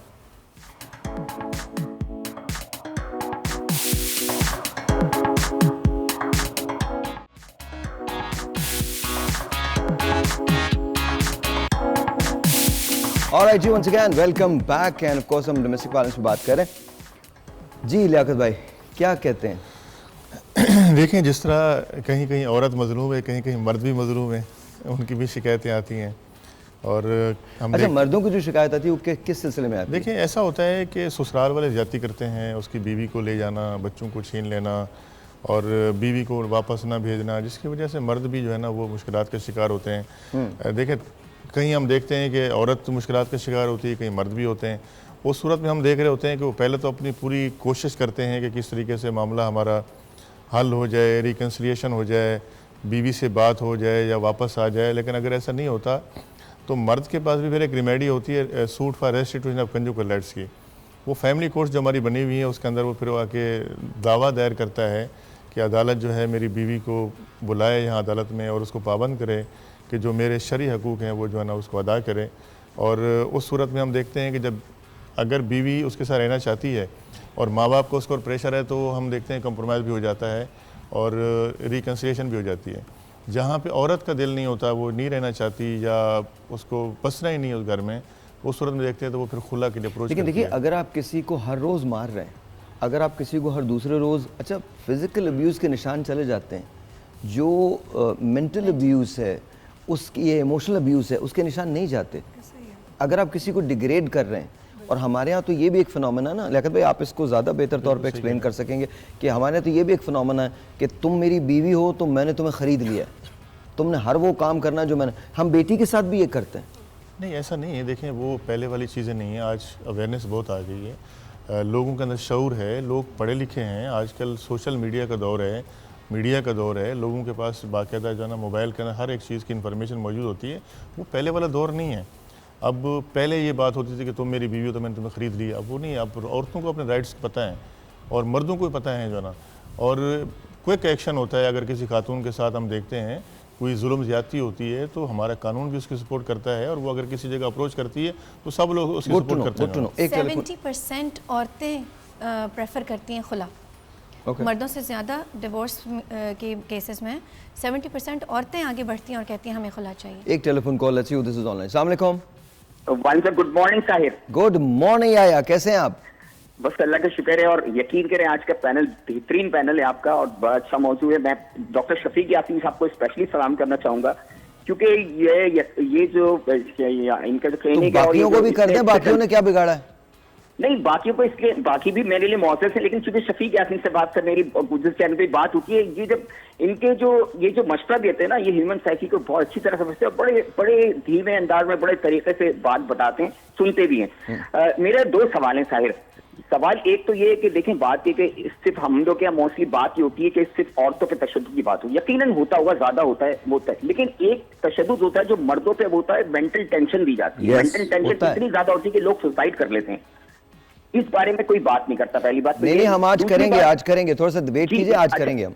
अच्छा, दूसरी बात मुझे ये करनी है, देखिए जो अगर घर में कोई तशद्दुद हो रहा होता है ना, अगर शायद मर्द औरत पे कर रहा होता है, तो उसके अंदर बहुत सारी उनके घर की खवातीन भी होती हैं जो इस तशद्दुद में शामिल होती हैं, उनको नहीं रोकती।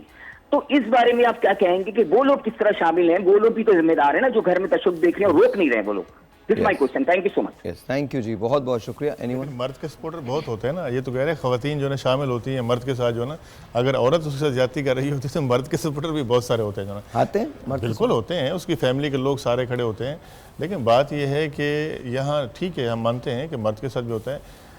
बिगाड़ यहाँ पे तो होता है कि कुछ बीवी की भी जो डोमेन है कि वो बीवी बन के रहे और हर चीज़ के अंदर मुदाखलत नहीं करे। झगड़े वहाँ पैदा होते हैं कि जब बीवी अपनी डोमेन से हट के जो है एक्सेस करती है, उसके माँ बाप के मामले में मुदाखलत करेगी, बहनों के मामला में मुदाखलत करेगी, उसके बाहर बिजनेस में मुदाखलत करेगी, उसका मोबाइल फ़ोन चेक करेगी, उससे पूछेगी तुम जल्दी क्यों नहीं आए।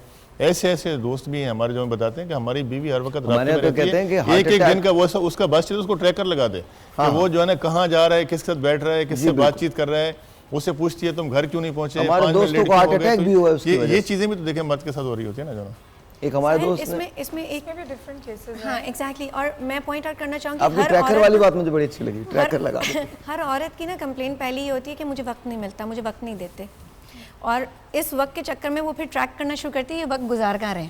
मैं यही बात कहना चाहूँगी कि जो केसेस है वो डिफरेंट है। शक एक अलग है कि वाकई जो पैरानोया शक से गुजरती हैं, फिर एक होता है जो इनसिक्योर होती हैं क्योंकि उनको उतना कम्युनिकेशन नहीं उनकी अच्छी, उनकी टाइम नहीं दिया जा रहा एक दूसरे को, उनका मी टाइम नहीं है, सेल्फ टाइम नहीं है। खासकर जॉइंट फैमिली सिस्टम्स में तो ऐसा बहुत होता है, बस डिवाइडेड है, और उनकी अटेंशन फैमिली पे है और जो बंदी की अटेंशन उसने भी घर वालों को देखना और बच्चों। अच्छा, आप लोग को थोड़ा नहीं लगता हम जैसे जैसे एडवांस हुए हैं रिलेशनशिप कम होती चली गई हैं, ख़त्म होती चली गई हैं? पहले हमारे पास फेसबुक नहीं थी लेकिन हम बड़े लोगों को जानते थे। आज हमारे हज़ारों लोग हैं जिनको हम फेसबुक पे एंटरटेन करते हैं, किसी को नहीं जानते हैं। पहले हमारे पास ये मोबाइल फ़ोन्स नहीं थे लेकिन हर जगह हम वक्त पे पहुंच जाते थे, मिलके खुशी होती थी। आज हमारे व्हाट्सएप डिजिटल पे हमारे एफर्ट्स की डायरेक्शन चेंज हो गई है Sahir. I guess whatever that is, but मुझे लगता है I think we're connected as more than ever before, but lonely more than ever before. कि कनेक्टेड तो हैं लेकिन उनसे नहीं है जो सामने बैठा हुआ है। Rightfully so, rightfully so. जी क्या कह रही थी किरण? मैं ये समझती हूँ कि प्रायोरिटीज़ भी चेंज हो गई हैं, ठीक है, और रिलेशनशिप में जब वो स्पार्क नहीं दिखता है सबसे ज़्यादा, अब इसमें लाजमी नहीं ख़वातीन मर्द हजरात भी वाकई सफ़र करते हैं। बात बिल्कुल ट्रू है कि जब उनको सिर्फ कमाने की मशीन ही अभी जैसे याया ने कहा मेंटल टॉर्चर दिया जाता है, बिजली का बिल नहीं दिया तुमने, ये नहीं किया, वो नहीं किया, ऐसा नहीं किया, वैसा नहीं किया। अब वो भी एक ही इंसान है। अच्छा फिर उसके बाद जी कुछ जी नहीं प्लीज़ आप कंटिन्यू करें। मैंने सिर्फ बताया कि वो मेंटल टॉर्चर जिससे वो गुजरता है, जिसको मेंटल टॉर्चर आप बोल रहे हैं ना, देखें उसको हमेशा प्रोविजंस पे पॉइंट आउट किया जाता है ना, ये नहीं करे वो नहीं करे। मर्द को चाहिए क्या? मर्द को एक्नॉलेजमेंट चाहिए, ठीक है, मर्द को प्रेज चाहिए, ठीक है, अप्रिसिएशन, एक्सेप्टेंस चाहिए, और इस चीज़ की एक्सेप्टेंस की यार ठीक है मैं कर रहा हूँ। हाँ अगेन मैं उसी पे आऊँगी कि अगर आप बाशऊर खातून हैं जो कि काम कर सकती हैं, आप भी कमाइए, लेकिन ये सोच के नहीं कि ये सिर्फ मेरा और अपने पार्टनर का कुछ नहीं। एक आध दफ़ा मुझे इस बात पे पहले भी चैलेंज किया गया कि जी इस्लाम भी ये कहता है कि जी औरत की कमाई तो औरत ही रखेगी। देखें यहाँ पर रिलीजन को इस तरह मत घुसाएं। बेसिकली आपको अगर एक टीम की तरह चलना है, आपको अपना रिलेशनशिप सुधारना है, तो सबसे पहले आप अपने अंदर रिफ्लेक्ट करें आप क्या कर रहे हैं। ऐसी बहुत सी ख़वातीन हैं जिनके मियाँ घर आते हैं, देर से आते हैं और उनके मुँह पे मुस्कुराहट तक नहीं होती, ठीक है। आप क्या कर रही हो, पहले अपने आप को रिफ्लेक्ट करो। मैं ये नहीं कह रही कि आपके साथ ज़्यादती नहीं हुई, विक्टिम हैं आप, एक इतना हैवी टॉपिक हम आज डिस्कस कर रहे हैं, but please slowly start reflecting on आपके इर्द गिर्द जो अच्छे रोल मॉडल्स हो सकते हैं, अच्छे कपल्स हैं, उनमें और आप में फ़र्क क्या आ रहा है। आप साहिर, फ़नी थिंग इज़ मैं सिखाती हूँ लोगों को कि आप जब हग करें स्पेशली अपने पार्टनर को, तो आप 18 सेकंड से ज़्यादा का हग करें, because it releases natural oxytocin. अच्छा मैं एक कितने लोग हैं जो हग करते हैं इतना लंबा, अपने हस्बैंड्स को भी नहीं कर रही होती, शायद करते ही नहीं है। एक पॉइंट मैं ऐड करूँगी जो कॉलर का सवाल था उससे, जो मर्दों पे वायलेंस होता है उससे रिलेटेड। अच्छा देखिए, जहाँ पे मर्द मेंटल टॉर्चर का शिकार हो रहे होते हैं या वायलेंस का शिकार हो रहे होते हैं, हमारे यहाँ मशवरे देने वाले लोग भी तो बहुत फजूल होते हैं। मर्द अगर ओपन अप होते हैं अपने साथ होने वाली ज़्यादती के बारे में, तो सबसे पहली बात जो ज़्यादातर सुनते हैं वो ये होता है कि यार तुम कैसे मर्द हो, 2 हाथ लगाओ, औरत काबू में नहीं आ रही। अब भाई वो नहीं लगा सकता 2 हाथ, वो शरीफ इंसान है, लेकिन आपने ये कह के उसकी सेल्फ एस्टीम और बिठा दी कि तुम तो मर्द ही नहीं हो। तो ऐसे केसेस होते हैं जो फिर सिवियर डिप्रेशन और may be lead towards suicide, कि आपने तो उसकी आइडेंटिटी को ही हिला दिया कि मैं मर्द ही नहीं हूँ क्योंकि वायलेंस कर नहीं सकते। अच्छा फिर दूसरा तकाबुल होता है। मैं आपको बताऊँ, मैं उस ज़माने में A+ में था, लाहौर में रहता था मैं, तो मेरे जो गार्ड थे उन्होंने सुसाइड की थी। हम लोग शो कर रहे थे अपना, और अचानक से मुझे शो के दौरान फ़ोन आया कि ऐसा हो गया है, तो वी हैड टू, वो आखिरी ब्रेक चल रहा था, तो we have to wrap this up and then we went there. Police आई, देखा, फाउंड आउट जब उनकी इन्वेस्टिगेशन हुई कि उसका झगड़ा अपनी बीवी से हुआ था, और वो मुसलसल 4-5 दिन से झगड़ा एस्केलेट हो रहा था, और कुछ ऐसी फरमाइशें थीं जो उनकी बेगम कर रही थीं जिसको वो he was unable to fulfil, और ही एंडेड हिज लाइफ। ऐसा होता है और ये रियलिटी है, और ये हमारे यहाँ मतलब की सैड रियलिटी है। या इट वाज रियली सैड। ऐसा नहीं होना चाहिए था। तो वो भी मेंटल टॉर्चर जो है, मेंटल वायलेंस जो है, वो भी एक पार्ट प्ले करता है। लोग अपने साइंस शो कर रहे होते हैं कि वो डिप्रेस हैं, वो नाखुश हैं, वो बता रहे होते हैं अपने जेस्चर से, अपने लफ्ज़ों से, लेकिन बिलीवेबिलिटी भी नहीं होती ना। Victim is not believe, not taken seriously. आप उनके सतही मुस्कुराहट पे चले जाते हैं, आप उनके अंदर झांकने, कौन इतना वक्त निकालता है किसी और को समझने के लिए, राइट? सो इंस्टेड के दोस्तों पे इन्हिसार किया जाए, फैमिली मेम्बर्स पे इन्हिसार किया जाए, क्योंकि आमतौर से हम कहते हैं कि यार अपने इर्द गिर्द वाले को पर थोड़ा सा नज़र रखो, इतना एहसास रखो, एम्पैथी रखो कि आपको कुछ हिंट्स तो मिले, उसको पूछ लो, यू नो, अगेन कनेक्टेडनेस के ऊपर। बट मैं यहाँ एक और चीज़ कहना चाहती हूँ साहिर, सुसाइड एक ज़ाहिर एक अमल है, इसके पीछे एक पूरी ट्रेल चलती है, ट्रेल चलती है। अच्छा, सुसाइड किसी सिरा की तरफ कहाँ से पकड़े, हम कहाँ सिरा पकड़े? हम प्रोफेशनल्स जितने बैठे हैं यहाँ पर, जब तक कोई हमें अप्रोच नहीं करेगा, हम ज़बरदस्ती किसी को बैठा के नहीं कर सकते। True. So I would like to say कि अब मेंटल हेल्थ फैसिलिटीज़ अवेलेबल हैं, प्लीज़ अप्रोच करें, प्लीज़ रीच आउट करें। आज साहिर कह रहे हैं हमें कॉल करें, हम भी इसी तरह से अवेलेबल होते हैं। साइलोज़ में काम हो रहा है, मेंटल हेल्थ पे काम हो रहा है, इमोशनल हेल्थ पे काम हो रहा है, रिलेशनशिप्स पे काम हो रहा है। रिलेशनशिप अपने आप से बेहतर कीजिए, और उसके बाद फिर अपने लव्ड वंस के ऊपर उसका इम्पैक्ट भी देखिए। और एक बात और बताऊं, ये मत समझें कि आप आवाज़ उठाएंगे तो आपकी रिलेशनशिप ख़त्म हो जाएगी। हो सकता है आप आवाज़ उठाएं तो आपकी रिलेशनशिप बेहतर हो जाए। टेम्परेरी डिस्कम्फर्ट होगा, हाँ, लेकिन लॉन्ग टर्म में देखिए आपको समझ आ जाएंगी चीज़ें। आप अनलर्न करेंगे पुराने पैटर्न्स और आप रीलर्न करेंगे कुछ नया। ये तो ऑनेस्टली इस बात के लिए hats off to you, because I think खुदा का वास्ता, ये मैं हमेशा अपनी हर चीज़ में बोलता हूँ, अनलर्न करना शुरू करें। ये जो 100 साल के अपने बैगेजेस कैरी किए हैं ना, इसको अनलर्न करना शुरू करें। साहिर कैसे होगा जब लोग टॉक्सिक रिलेशनशिप में कंफर्ट ढूंढते हैं? आपको पता है ये भी स्टॉकहोम सिंड्रोम कहलाता है। बिल्कुल, ये इसमें होता है कि आपको आदत हो जाती है, आपका वो सबकॉन्शियसली कंफर्ट, एग्जैक्टली, और उसमें आप कंफर्ट फील करते हो, और आप उससे ऊपर जब निकलने लगते हो तो आप फेयरफुल हो जाते हो कि क्या बहुत सारा किरदार ना हमारे अदब का और बहुत सारा ताल्लुक हमारे ड्रामों का भी है। वो इतना विक्टिमाइज किया जाता है, इतना ऐसा दिखाया। गालिब का वो शेर सुना है ना, कता कीजिए ना ताल्लुक हमसे, कुछ नहीं है तो अदावत ही सही। लेकिन मैं तो गालिब को इन 3 अशार के लिए, वो तो मैं तो इन 3 अशार के लिए मानता हूँ जी। रही अब ऐसी जगह चलकर जहाँ कोई ना हो, हम सुखन कोई ना हो और हम ज़बां कोई ना हो। और नहीं कमाल नहीं ऐसा नहीं है, ऐसा नहीं। मैं तो कहीं और जाना चाहता हूँ। अच्छा। बेदरो दीवार सा एक घर बनाना चाहिए, बेदरो दीवार सा एक घर बनाना चाहिए, कोई हमसाया ना हो और साहिबां कोई ना हो, पड़ी अगर बीमार तो कोई ना हो तीमारदार, और अगर मर जाइए नोहा ख्वां कोई ना हो। That's Ghalib. To me that's just, he was unbelievable. उन्होंने मोमिन के एक शेर के लिए कहा था कि तुम मेरे पास होते हो गोया जब कोई दूसरा नहीं होता, कि इस पे मैं अपना दीवान दे दूंगा। लेकिन इसी गज़ल का मोमिन का एक और शेर ज़बरदस्त है, और ये हम सब की ज़िंदगी है। सुन लीजिए, तुम हमारे किसी तरह ना हुए, तुम हमारे किसी तरह ना हुए, वरना दुनिया में क्या नहीं होता। तो बस बात सिर्फ इतनी है। ब्रेक लेते हैं, ब्रेक के बाद हम किचन में चलेंगे। बात यही रहे डोमेस्टिक वायलेंस की। आपका कोई सवाल है तो वो भी कर सकते हैं। छोटा सा ब्रेक है।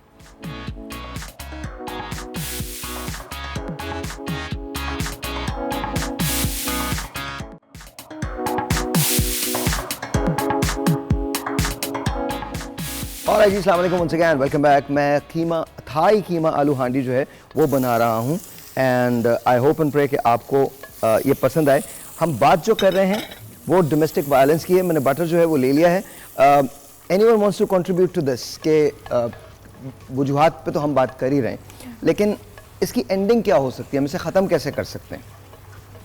How can we do that? देखिए, इसकी एंडिंग ये है कि लेकिन जब इंसान शादी करता है तो वो अपने ख़ानदान और नस्ल को बढ़ाने के लिए करता है, और उसको ये सोचना चाहिए कि मैं अगर शादी कर रहा हूँ, किसी की अगर बच्ची को लेके आ रहा हूँ, या उसकी फैमिली को भी ये सोचना चाहिए कि वो हमारी अपनी बच्ची है, और हमें उसी तरह का जो है ना उसको अपने घर में प्यार मोहब्बत देनी है कि अगर वो अपने माँ बाप के घर से हमारे घर में आ रही है तो उसको ये महसूस ना हो कि वो किसी दूसरे घर के अंदर गई है। उसको भी अपनी बच्ची समझना चाहिए और उसका हर तरह से ख्याल करना चाहिए, और अपनी फैमिली में उसको एडजस्ट करना चाहिए, बजाय कि जो है ना उसके साथ शादी के 2 महीने बाद 3 महीने बाद जो है ना लड़ाई झगड़े करके उसको डोमेस्टिक वायलेंस का शिकार बनाना। आप तक बात पहुंचती है तब तक बात बहुत लेट हो चुकी होती है ना, बहुत ज्यादा। तो उससे पहले क्या किया जाना चाहिए? कोई भी इसका जवाब दे दे। मैं इसमें प्याज डाल रहा हूँ, सॉरी जी। उससे पहले यह है कि फैमिलीज की जिम्मेदारी बनती है दोनों तरफ से, चाहे वो लड़की वाले हों या लड़के वाले हों। उनको चाहिए कि अगर कुछ छोटे मोटे इख्तलाफात पैदा होते हैं या कोई भी बदगुमानियाँ पैदा होती है तो उस सूरत में दोनों बड़ों को बैठ के जो है ना उसको हल करना चाहिए, और दोनों को समझाना चाहिए, दोनों मियाँ बीवी को, कि भाई आप जो है आपने अब इसी घर में रहना है, या आपके हस्बैंड हैं, इनकी आपने तमाम जिम्मेदारियाँ अदा करनी। और इसी तरह जो है ना बीवी को भी जो है ना, शोहर को भी चाहिए कि जो है ना वो अपनी बीवी, अपने ससुराल, अपने माँ बाप सबकी जो है ना एक रिस्पेक्ट करके उस मामले को वहाँ पे ख़त्म करे, ताकि ना माले तक ये बात पहुँचे, ना जो है ना ख़ानदान से बाहर जाए, और ना ही अदालतों तक जाए। जो ना ये एक बेहतर वे है, इसको इस तरीके से ख़त्म किया जा सकता है। अगर हम ये चीज़ें इनकी रोकथाम नहीं करेंगे इब्तदाई तौर पे जो है ना ये चीज़ें बढ़ती जाएंगी, और ये आगे चल के एक लावा बन के फट सकती हैं, और उसमें जो है ना फिर दोनों ख़ानदानों को नुकसान होगा, और बच्ची का घर भी ख़राब होगा, और जो है ना वो उस हस्बैंड का घर भी ख़राब होगा, और साथ में अगर बच्चे हैं तो वो भी सफ़र करेंगे। ज़रा अच्छा जी, आप लोगों ने मुझसे एक सवाल किया था कि आप, और मैं बार बार इसको बताया, फिर दोबारा बता रहा हूँ कि आप प्याज को ब्राउन क्यों नहीं करते हैं। ब्राउन प्याज जो है वो एक सर्टन टेस्ट देती है खानों को, और अगर आप प्याज को बहुत ज़्यादा ब्राउन नहीं करेंगे तो उसका एक बिल्कुल अलग टेस्ट आएगा। डिपेंड करता है कि आपको क्या चीज़ पसंद है। मुझे ये वाला जो मैं करता हूँ मुझे ये बहुत पसंद है, और मैं हर चीज़ को बहुत सिमर पे पकाता हूँ, मैं बहुत ज़्यादा हीट नहीं देता। बहुत खाना थोड़ा सा 10-15 मिनट देर से ज़रूर बनेगा। एक तो वैसे अभी आपको पता चलेगा कि बहुत झटपट से ये तमाम चीज़ें तैयार हो जाएंगी, लेकिन उसके अलावा खाना थोड़ा सा देर से बनेगा, लेकिन खाने में जो फ्लेवरिंग है वो ज़रूर आएगी, बिकॉज आपको स्पाइसेस जो हैं वो टेस्ट करने चाहिए। मैंने इसमें नमक डाल दिया है। अब मैं इसके अंदर पेपर जो है वो ऐड कर रहा हूँ, चिली पेपर, रेड पेपर। मैं चूँकि बहुत ज़्यादा खाता हूँ, अच्छा थोड़ा सा मैं इसके अंदर सोया जो है वो ऐड कर रहा हूँ, और उसके साथ साथ इससे पहले कि इसके अंदर मैं चिकन डालूँ, मैं इसमें बेसिल के लीव्स जो हैं वो थोड़े से ऐड करूँगा। ये आपको बड़े आसानी के साथ मिल जाएंगे, आप ले सकते हैं। और एक टेलीफोन कॉल है, डॉक्टर साहब ले लीजिए, कॉल ले लीजिए, आप लीजिए। अस्सलाम वालेकुम। वालेकुम सलाम। अपना नाम बताइएगा। जी मैं रिजवान बात कर रहा हूँ फ्रॉम कराची। रिजवान, क्या कहना चाहेंगे? इरफान। सर मैं एक रिक्वेस्ट भी करना चाहता हूँ, एक सवाल भी करना चाहता हूँ। जी बोलिए। सर मैं पहले रिक्वेस्ट बताऊँ या सवाल बताऊँ? आप जो बताना चाहते हैं वो बताइए। सर पहले मैं सवाल बताता हूँ। सर मैं अपने दोस्तों को डोमेस्टिक तशद्दुद से कैसे रोक सकता हूँ? किससे कैसे रोक सकते हैं? डोमेस्टिक तशद्दुद से। ठीक है। वो तशद्दुद करता है अपनी बीवी से। ठीक है। और सर रिक्वेस्ट ये है कि मैं आपको सुनाना चाहता हूँ, आप सुना सकता हूँ? क्या सुना सकते हैं? गाना सुनाना चाहता हूँ, आप सुना सकता हूँ अगर आपकी इजाजत हो तो? सर मेरी बिल्कुल इजाजत है, सुनाए सर। सुनाऊं? सर जी, साहिल भाई का गाना है। किसका भाई का है? साहिल भाई का। मेरा? नहीं मैं बताता हूँ बस, ठीक है? अच्छा। साहिल पे करे हो तुम्हें क्या गम। अच्छा, साहिल पे खड़े हो क्या तुम्हें गम, चले जाना। Hello, okay. लेकिन उन्होंने बहुत इम्पोर्टेंट सवाल किया साहिर। जी जी। कि डोमेस्टिक वायलेंस को मैं कैसे रोक सकता हूँ अगर मेरे फ्रेंड्स कर रहे हैं तो। बताइए, इसका जवाब बताइए। देखिए, मैं तो समझती हूँ कि इंसान की कंपनी बहुत मैटर करती है, और सबसे ज़्यादा जो बंदा फील करता है ईजी आजकल आप देखिए तो फ्रेंड्स में, यू नो, वो कहते हैं कि स्पेयर टाइम है तो हम ज़रा लीजर टाइम ज़रा फ्रेंड्स में गुजारें। तो सोचे फ्रेंड्स का आपस में इम्पैक्ट कितना स्ट्रॉन्ग है। सो अगर आप एज अ फ्रेंड कोई रोल प्ले करना चाहते हैं आप टू प्रिवेंट डोमेस्टिक वायलेंस, वो ये कि no, if they are definitely if your friends they are sharing their problems with each other, right? तो अगर आपको समझ में आता है कि कहाँ पर कहीं मसला आ रहा है, तो आप एक प्रोएक्टिव सिटीज़न होने के नाते फ्रेंडशिप से बाइस्ड नहीं होंगे, बल्कि न्यूट्रल होकर जो राय देना चाहते हैं, जो कि एक रिलेशनशिप के लिए हेल्दी साबित हो सकती है, वो देंगे। क्योंकि बाइसनेस भी बहुत है कि मेरा दोस्त है तो ये सफ़र कर रहा है, तो यू नो हमारे एक anger frustration towards the other partner, opposite partner आ जाता है, क्या कर रही है। तो उस हिसाब से यू नो, जैसे हम एक इन्होंने डॉक्टर साहिबा ने भी दी थी मिसाल के, फिर हम जब प्रोवोक्ड करते हैं कि तुम मर्द कैसे मर्द हो जो इतना। अच्छा, मैं जो पॉइंट आउट करना चाहूँगी ना sir, the first point is self awareness. आप उसको अवेयर करें कि यार तुम ये क्या तुम्हें लगता है तुम सही कर रहे हो, क्या इसका कोई बेहतर तरीका हो सकता है। तो आप उसको पहले सेल्फ अवेयर करें, उसके बाद आप उसको ये कह सकते हैं कि तुम एक प्रोफेशनल से मदद मांगो, एक प्रोफेशनल को अप्रोच करो जो तुम्हें इस बारे में कुछ आगाही दे। वो जो आप लोग बात करो बिल्कुल ठीक है, लेकिन वो बहुत सेकंड स्टेप है। पहला स्टेप तो ये कि क्या लोग शेयर भी करते हैं, नो क्या लोग शेयर भी करते हैं, बट पीपल डोंट शेयर। हाँ, जब शेयर किया, जब आपकी कॉन्वर्जेशंस चेंज होंगी ना, पहले तो कॉन्वर्जेशन इस पे थी कि ये करना है, हिट करना है और आप इस तरह कंट्रोल कर सकते हैं अपनी वाइफ को। जब ये आप ये नहीं समझें, I appreciate the caller very much for bringing up this concern. आप ये नहीं समझें कि अगर वो अभी नहीं सुन रहे, जब वो 4 लोगों से एक ही बात सुनेंगे ना, that's a point of self reflection कि मुझे 4 में से 4 लोगों ने एक ही बात की है, या 5 में से 4 लोगों ने एक ही बात की है, maybe I am doing something wrong. 4 लोग आपको सपोर्ट करेंगे, then you will have the confidence that I am doing the right thing. At least you will know in your heart कि आप कुछ गलत कर रहे हैं। तो ये नहीं सोचिएगा कि आपकी ये कॉन्वर्सेशन कुछ नहीं होता, फायदा नहीं देगी। नहीं, ऐसा बिल्कुल नहीं है, ऐसा बिल्कुल नहीं है। जब तक बात नहीं करेंगे तब तक तो चीज़ें बेहतर नहीं होंगी ना। दोस्तों की बात जो है वो ज़्यादा असर करती है। दोस्त एक दूसरे के जो बचपन के होते हैं, एक दूसरे का जो है एहतराम भी करते हैं, उसकी बात भी रखते हैं। और ये बिल्कुल इसने जो है ना जो पॉइंट आउट किया है, इसको चाहिए कि अपने दोस्त को समझाए, उसको कहे कि भाई बीवी के ऊपर हाथ उठाना ये एक अच्छी चीज़ नहीं है। इसमें अच्छा, आपका बीवी पे, बहन पे, इवन हमारे यहाँ तो बुजुर्गों पे हाथ उठाया जाता है। That's not good. Ji sir. तो बीवी पे हाथ उठाना एक अच्छी चीज़ नहीं है, उससे जो है ना आपका घर भी ख़राब होगा और आप ये अच्छा काम नहीं कर रहे। मेरे ख्याल में अगर वो काउंसलिंग करेंगे, अगर मियाँ बीवी के दरमियान कोई नाराज़गियाँ हैं या कोई गलत फहमियाँ हैं, तो उस सूरत में भी बैठ के वो दोस्त उन दोनों मियाँ बीवी को समझाएं कि आइंदा के लिए जो है ना, बीवी अगर कहीं गलत कर रही है तो बीवी को भी समझाएं, अगर हस्बैंड कहीं गलत कर रहा है तो उसको भी समझाएं। तो मेरे ख्याल में दोस्तों की बात जो है हमेशा इंसान रखता है, और वो एक घर जो है ना बेहतर तरीके से चलेगा और उसको तशद्दुद को भी जो है ना आसानी रोका जा सकता है और वो घर टूटने से बच जाएगा। मैं एक बात ऐड करना चाहूँगी लाका भाई की बात में कि देखिए, अगर हम गलत सही की रेस में लग गए ना, तो फिर विनर ढूंढ रहे हैं हम, ऐसा नहीं है। आप एक टीम है, आपको ये देखना है कि एक काम अगर साहिर इस तरह से बना रहे हैं ये, तो ये और तरीके से भी बन सकता होगा। तो पर्सपेक्टिव चेंज करें। मैं कोई खाना वाना इन लोगों को नहीं खिला रहा बिल्कुल भी।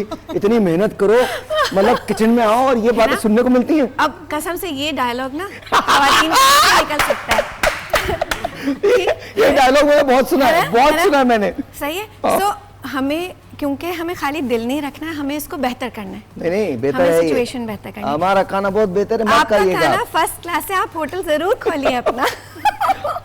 अच्छा नहीं, बट यू आर राइट दो। हाँ, कि पर्सपेक्टिव रिजिड होना या फिक्स्ड माइंडसेट होना अक्सर जो है ना वो क्लैशेस का सबब बनता है। सो फिक्स्ड माइंडसेट नहीं होना चाहिए। मेरे ख्याल में आपको फ्लेक्सिबल रहना चाहिए। जो जितना ज़्यादा फ्लेक्सिबल होगा उतना अकोमोडेटिंग भी होगा। और ये दोनों जेंडर्स के लिए मैं यहाँ पर कहूँगी कि अगर थोड़ा नमक ज़्यादा हो जाए तो कोई बात नहीं। मज़े की बात ये, इनको बोलना है आप खाइएगा नहीं आप। ये मैं आपको लिख के दे रहा हूँ, ना नमक ज़्यादा है ना मिर्चें ज़्यादा है। मुझे This is not my first rodeo. Maybe she is trying to give you that experience कि जब औरत खाना बना रही हो, because that is one of the cause of domestic violence. मुझे माफ कर दें, माफ कर दें। This is not my first rodeo. सवाल ही नहीं पैदा होता। एक छोटा सा ब्रेक है जी, ये तकरीबन तैयार हो गया, इसको सिमर पर पकाऊंगा and let's see ji how it turns out। उसके बाद बिल्कुल एंड के अंदर मैं पनीर यूज करूंगा, but this is all done। छोटा सा ब्रेक है, मिलते हैं ब्रेक के बाद।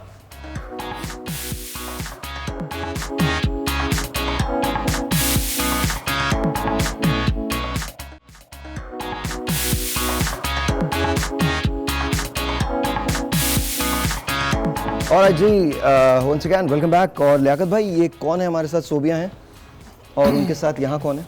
ये उनके हस्बैंड हैं। अच्छा जी, क्या हुआ है, क्या सिलसिला है? देखिए बेसिकली, अच्छा this is an actual case? जी एक्चुअल केस, रियल केस। अच्छा, ये कोई रीएनैक्टमेंट नहीं है, ये आपको एक्चुअल केस में बता रहा हूँ। और ये दोनों तैयार हुए हैं कि दोनों आके बात कर सकें। जी देखिए, मैं थोड़ा सा इसका बता दूँ। ये सोबिया हैं, इनकी जो पहली शादी भी थी मोहम्मद हाशिम के साथ हुई थी। तो इनको हाशिम जो है वो घरेलू तशद्दुद का निशाना बनाता था। इनके बच्चे भी हैं, लेकिन उसके बावजूद इस खातून ने जो है वो काफ़ी कोशिश की कि इसका घर बसता रहे और इसने घर को बहुत चलाने की कोशिश की। जब पानी सर से गुजर गया और हस्बैंड ने इसका कहना यह है कि मुझे ज़बानी डिवोर्स दे के मारपीट करके तशद्दुद करके निकाला मुझे, और मैं अपने पेरेंट्स के घर चली गई। उसके बाद जाके इसने जो है ना वो खुला हासिल किए। खुला हासिल करने के बाद जो है इसने सेकंड मैरिज की है। अब जो इसका जो सबका हस्बैंड है वो इसको थ्रेट कर रहा है, इसके खिलाफ झूठी एप्लीकेशनें दे रहा है, पिटिशन्स फाइल कर रहा है, इसको हरासा किया जा रहा है। और साथ साथ इसका जो न्यू हस्बैंड है जो उसकी सपोर्ट कर रहा है, जिसने उससे शादी की है, उसके ऊपर भी जो है ना उसने एप्लीकेशन दी हुई है। एलिगेशन लगा रहा है कि जी ये मेरी बीवी को जो है ना ज़बरदस्ती लेके गया है, जबकि ऐसा नहीं है। इसके पास नादरा का सर्टिफिकेट है, कोर्ट की डिग्री है, उसके बाद उसने शादी की है, और बाकी आपको बताइए कि साथ क्या हुआ है जनाब। जी सोबिया बताइए। जी बिल्कुल सही बात है। मैं सोबिया बिलाल हूँ और मेरा हस्बैंड हाशिम पहला, और वो मुझे बहुत मारता था, बहुत पीटता था, बहुत तंग करता था। अच्छा सोबिया, वो मुझे बताइए मारते क्यों थे, क्या वजह होती थी? वो नशा करता था, चर्च पीता था, शराब भी, हर नशा करता था, मुझे बहुत मारता था। लेकिन फिर भी मैंने 8 साल उसके साथ अपनी वालदैन की हर रोज़ मारते थे आप? हर रोज़ मारता था। जैसे भी नशा करके आता था घर पे बच्चों के सामने कमरे में बंद करके मुझे मारता था। लेकिन फिर भी मैंने आपके बच्चे सब कुछ देखते थे? जी देखते थे। लेकिन फिर भी मैंने 8 साल उसके साथ गुजारे हैं अपनी वालदैन की खातिर। लेकिन फिर जब पानी सर से ऊपर चला गया तो उसने मुझे तलाक दे दी अपनी ज़बानी से।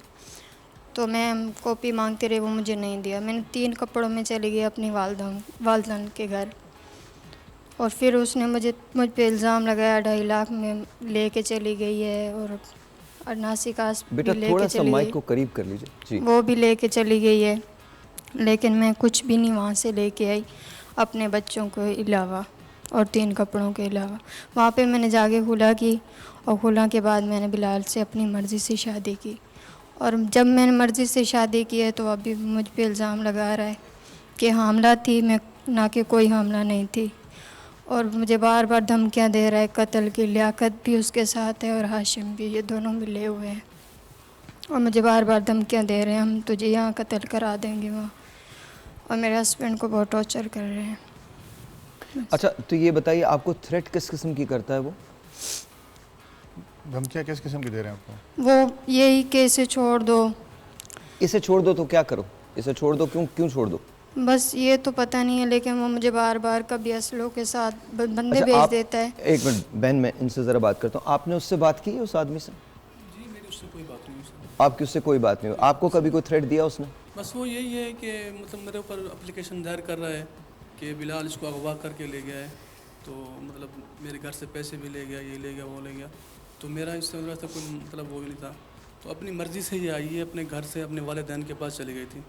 तो वहाँ से इसने खुला ली। खुला के बाद अपने 3 महीने इद्दत के बाद इसने मुझसे निकाह कर लिया। तो जब से मैंने निकाह करा है तो मैं इधर कराची में कारोबार करता हूँ, मेरा स्क्रैप का काम है। तो जब भी मैं दुकान पे बैठता हूँ मतलब एप्लीकेशन देता है मेरे ऊपर, इसने ये करा, इसने वो करा, मतलब वो टॉर्चर कर रहा है मुझे बार बार। तो उसके साथ मेरा कज़न है लियाकत, उसकी और हमारी मतलब दुश्मनी है ज़ाती, तो उसके साथ मिला हुआ है, दोनों मिल के जो है ना तो हमारे ऊपर ये मतलब वो कर रहे हैं। 8 साल एक खातून एक मैरिज में है और उनको हर रोज़ उनका हस्बैंड जो है वो मारता है, तो और आपने 8 साल के बाद भी ये कोशिश की थी कि निभ जाए वो? जी बिल्कुल, लेकिन जब पानी सर से ऊपर चला गया तो मैं थक गई, और क्या करती मैं, तो मैं इसलिए चली गई। जी लियाकत भाई देखिए, इसने बताया कि मुझे उसने ज़बानी डिवोर्स दी, मतलब जब उसने सारा रास्ता ही बंद कर दिया और उसको डिवोर्स दे के उसने निकाल लिया, तो उसने जाके वालिदैन के घर गई और खुला केस। फिर मैं लाहौर हाई कोर्ट के अंदर एक पिटीशन दाखिल की, रिट पिटीशन जो ना, कि उसके अंदर ये सारी बातें इसने लिखी हैं कि मेरी शादी को 8 साल हो गए हैं और मेरा शोहर मुझे तशद्दुद का निशाना बनाता था, नशा करता था, खर्चा नहीं देता था और मैं बच्चों के सामने मारता था, और उसके बाद मैंने अपनी मर्ज़ी से निकाह किया है। अब वो जो है वहाँ इसका स्टेटमेंट मौजूद है लाहौर हाई कोर्ट के बेंच के पास जो ना, इसकी खुला की डिग्री मौजूद है, नादरा का निकाहनामा मौजूद है। अब ये खातून के पीछे ये लगे पंजाब से आई है, यहाँ उसने कराची में झूठा केस दाखिल किया इसके हस्बैंड के ऊपर कि इसको ज़बरदस्ती अगवा करके ले गया और मेरे घर से चोरी भी करके गई है। और ये खातून बता रही है कि भाई मैं खाली हाथ गई हूँ, मुझे उसने डाइवोर्स की है, और वहाँ से इसको हमने बुलवाया कि भाई अदालत के अंदर आके आप स्टेटमेंट दो कि भाई बताओ कोर्ट को हकीकत क्या है, क्योंकि 1 सैटरडे कोर्ट को जब ये गए वहाँ पे कोर्ट को एलिगेशन लगाया, कोर्ट ने कहा जिस लड़की को बुलाओ, अब इसका स्टेटमेंट रिकॉर्ड करेगी 18 तारीख को कोर्ट जो है। तो इस तरह के एलिगेशन लगा के फिर उसके हस्बैंड को थ्रेट करना, उसके खिलाफ झूठी दरखास्तें देना, आए दिन वो अपने कारोबार करता है, पुलिस उसके जो है ना दुकान पे खड़ी होती है, उसको तंग करती है। वो कह रहे हैं भाई मैंने शादी की है, मैंने उस खातून को जो है वो सहारा दिया है, मैंने कौन सा जुर्म किया। एक बात उसके स्टेटमेंट मौजूद है। अभी जैसे आपने कहा तो हुकूमत की तरफ से इन दोनों को क्या सपोर्ट है? देखें इन्होंने होना तो चाहिए ना, भाई शादी है ये क्या मतलब, किसी को तो आगे आना चाहिए। देखें बिल्कुल, हमने भी एक पिटीशन दाखिल की है। ओके। और उसके अंदर हमने additional IG Karachi, SSP south और जो मुतलका एसएचओ आरामबाग है उसके अगेंस्ट में कि हमने इनको एप्लीकेशन दी है कि हमें कानूनी तहफ़्फ़ुज़ दिया जाए। ये उसकी हदूद में रहते हैं, उस थाने की हदूद में। तो कोर्ट ने उनको बाकायदा नोटिस करके बुलाया है, उनसे रिपोर्ट कॉल की है कि जब इन्होंने शादी की है, इनको धमकियां मिल रही हैं, तो आप इनको प्रोटेक्शन क्यों नहीं दे रहे। तो इंशाल्लाह जो है ना 20 तारीख को इनकी पिटीशन लगी है और पुलिस भी आएगी वहाँ पे, उनका भी इनको बुलाएंगे, इनका स्टेटमेंट भी लेंगे, तो इनको प्रोटेक्शन भी इंशाल्लाह दिलवाएंगे और उनको कोई नुकसान नहीं पहुँचेगा। अच्छा बेटा, आपके बच्चे कितने? 3 बेटे हैं। 3 बेटियां हैं? बेटे हैं जी। अब अच्छा, जो मैं बात कर रहा था, अब मैं आप लोगों से व्यूज चाहूँगा और लियाकत भाई आप भी शामिल हो जाइएगा। जब एक माँ को उसके बच्चों के सामने मारा जाए तो क्या उसका तासुर पड़ेगा उन बच्चों का? वो ये समझेंगे कि शायद मारना ठीक है। Am I right or wrong? Normalize हो गया ना सर, नॉर्मलाइज हो जाता है। ये चीज़ नॉर्मलाइज हो जाएगी। उनको ये पता है कि जब फ्रस्ट्रेशन और वो बढ़ जाएगा वो एक औरत पे जुल्म कर सकते हैं। बेसिकली चेन है अब्यूज़र और विक्टिम की, और जब वो देखते हैं और विटनेस करते हैं तो वो नेक्स्ट जनरेशन में जाती है, उसके बाद नेक्स्ट जनरेशन में जाती है। ये तो बड़ा इशू है, बहुत बड़ा। और एक बात जो पहले मैं कह रहा था कि मेंटल हेल्थ का और सब्सटेंस अब्यूज़ का बड़ा गहरा ताल्लुक है डोमेस्टिक वायलेंस से, मैं फिर रिपीट करना चाह रहा हूँ कि होता ये है कि अगर एक पेशेंट है और वो नशे की वजह से या साइकोसिस की वजह से ये कर रहा है, तो रूट कॉज को ट्रीट करना है, मेंटल हेल्थ को ट्रीट करना है। अभी पिछले महीने एक पेशेंट को मैंने ट्रीट किया, वो शक करता था कि उसकी बीवी का किसी के साथ चक्कर है, उसको आवाज़ें आती थी छत से कि रात को कोई उससे मिलने आता है, वॉइस का नशा करता था। It was an Othello syndrome, जो हमें jealousy of delusion of jealousy है। उसका जो ट्रीटमेंट हुआ, अच्छा उसने पहले सोचा कि मैं अपनी बीवी का गला काट दूँ, फिर उसने अपने गले को काटा और यहाँ उसका गले गर्दन पे निशान था जब वो लेकर आया गया। 3 वीक्स का उसका एडमिशन हुआ। किसका गले को काटा? अपने गले को काटा? अपने गले को काटा, यहाँ निशान था। उसने कोशिश की कि मैं अपना गला काट दूँ, क्योंकि ही वॉज ईदर होमोसाइडल और सुइसाइडल। उसने कहा नहीं, मैं खुद जिंदा नहीं रहना चाहता या अपनी बीवी को मार दूँ। बच्चे उसके छोटे थे। जब उसका इलाज हुआ, कम्प्लीटली डिल्यूजन्स ठीक हो गई, डोमेस्टिक वायलेंस ऑटोमेटिकली ठीक हो गया। तो एक तो ये है कि मेंटल हेल्थ का फिर ट्रीटमेंट ज़रूरी है, और ये समझना भी ज़रूरी है कि मेंटल हेल्थ की कॉज अगर है जिसकी वजह से डोमेस्टिक वायलेंस हो रहा है तो उसका ट्रीटमेंट ज़रूरी है। यहाँ नशे की बात की उस लेडी ने, वो नशा करके मारता था। हाँ बिल्कुल, नशा करके। नशे की जो नशे करने वाले जो लोग होते हैं उनके बारे में आप क्या कहते हैं? बिल्कुल, देखिए नशा जो है ना, इट कॉजेज डिल्यूजन्स, हेलुसिनेशंस, साइकोसिस, जिसे हम ड्रग इंड्यूस साइकोसिस कहते हैं। उस स्टेट में आके उसको रियलिटी लगती है कि ये जो है ये लोग मेरे दुश्मन हैं, मेरे खिलाफ हैं, उसके कानों में आवाज़ें आती हैं, कमांड हेलुसिनेशंस होती हैं जो उनको बोलती हैं कि भाई ये तुम ये कर लो, अपनी बीवी को मार दो। या फिर या तो एक वजह ये होती है कि पैसा मांगते हैं नशा के लिए, कि किसी तरह भी कहीं से पैसा चाहिए उनको। तो मल्टीपल फैक्टर्स होते हैं जिसकी वजह से डोमेस्टिक वायलेंस होता है। इलाज ये कि उनका इलाज होना चाहिए।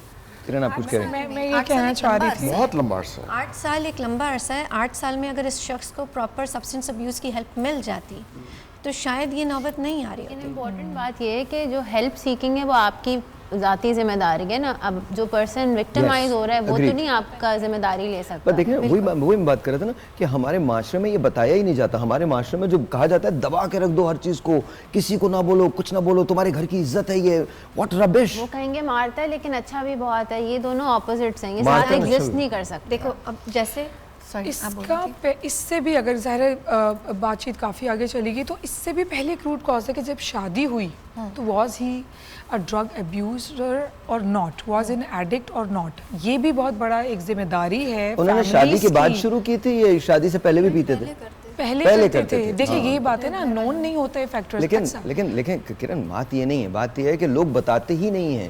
कौन जाके बोलेगा कि जी मेरा बच्चा ड्रग अब्यूज कर रहा है? शादी के बाद ठीक हो जाएगा। जो आपका सवाल है, बच्चे या तो लर्न कर लेंगे या तो वो अंदर एक फियर में, एक सेफ स्पेस होता है ना आपका घर, जहाँ पर आप अपने आप को एक्सप्रेस कर सके। PTSD ना खाली इनका नहीं होगा, बच्चों का भी होगा।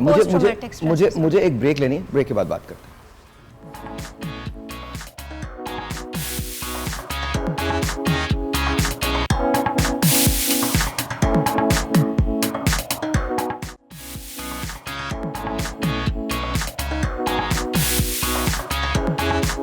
ऑलराइट जी, वंस अगेन वेलकम बैक। और फिर थोड़ी देर के बाद हम किचन में जाएंगे।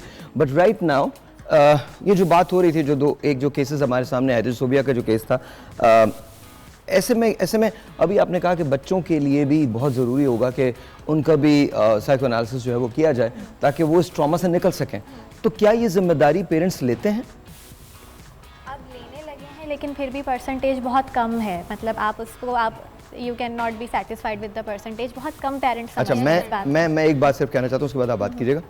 बहुत ज़रूरी है कि आप अपने बच्चों को तालीम दिलवाएं, स्पेशली ख़वातीन को, बिकॉज जब तालीम होती है, जब शऊर होता है, तो ख़वातीन आगे निकल के बात कर सकती हैं। और खुदारा ये मत समझे कि अगर आप बात करें तो आपका रिलेशनशिप ख़राब हो जाएगा। बात करने से आपका रिलेशनशिप बेहतर भी हो सकता है।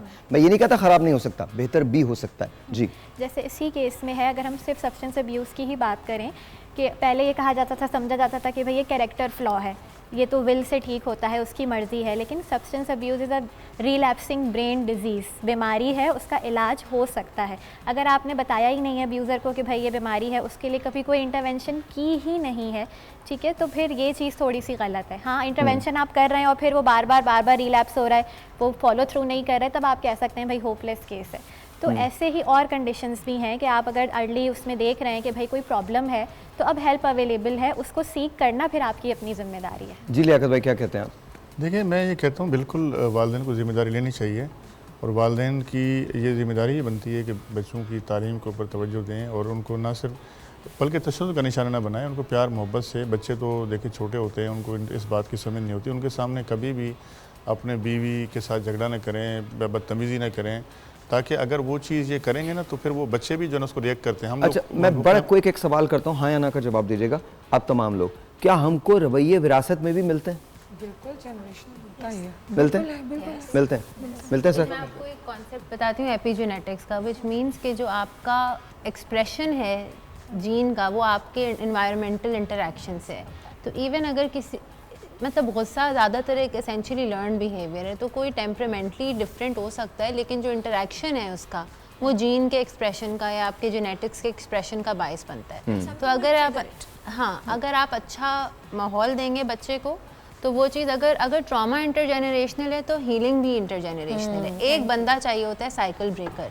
इसी के साथ मैं सिर्फ ये एडिशन करूंगी, जब और एक बंदा चाहिए होता है साइकिल शुरू करने के लिए। बिल्कुल, लेकिन फिर वो बहुत दोनों होता है, दोनों चीज़ें हैं ना, दोनों चीज़ें।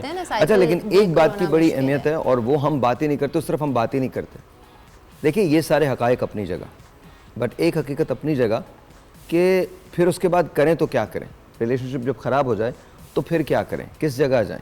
ख़वातीन ये कहती हैं कि मेरे नान नुस्खे का ज़िम्मेदार कौन होगा, बिकॉज एजुकेशन नहीं है और डिपेंडेंसी बहुत है। और वही तो बात कर रहा हूँ ना, डिपेंडेंसी। तो जब तक अगर आप ये चाहते हैं कि हमारा माशरा बेहतर हो तो ख़वातीन को पढ़ाएं, बहुत ज़रूरी है, बहुत ज़रूरी है। They should go to school, stay in school, they should be as comparative as men. और कोई इसमें मेरे ख्याल में मुझे लगता है कि जब एक बाप के लिए इससे बड़ी खुशी का मकाम कोई नहीं हो सकता जब उसकी बेटी, सारे बेटे तो करते ही हैं, पर जब उसकी बेटी खड़े होकर ना कोई अवार्ड हासिल करती है। मैंने बहुत सारे ऐसे लोगों को देखा है जो बड़ी मुखालफत करते थे कि उनकी बेटियां आगे ना जाएं, और आज वो प्राउड तरीन लोग हैं और वो बहुत फ़ख्र से ये कहते हैं कि ये मेरी बेटी है, मैं इसका बाप हूँ।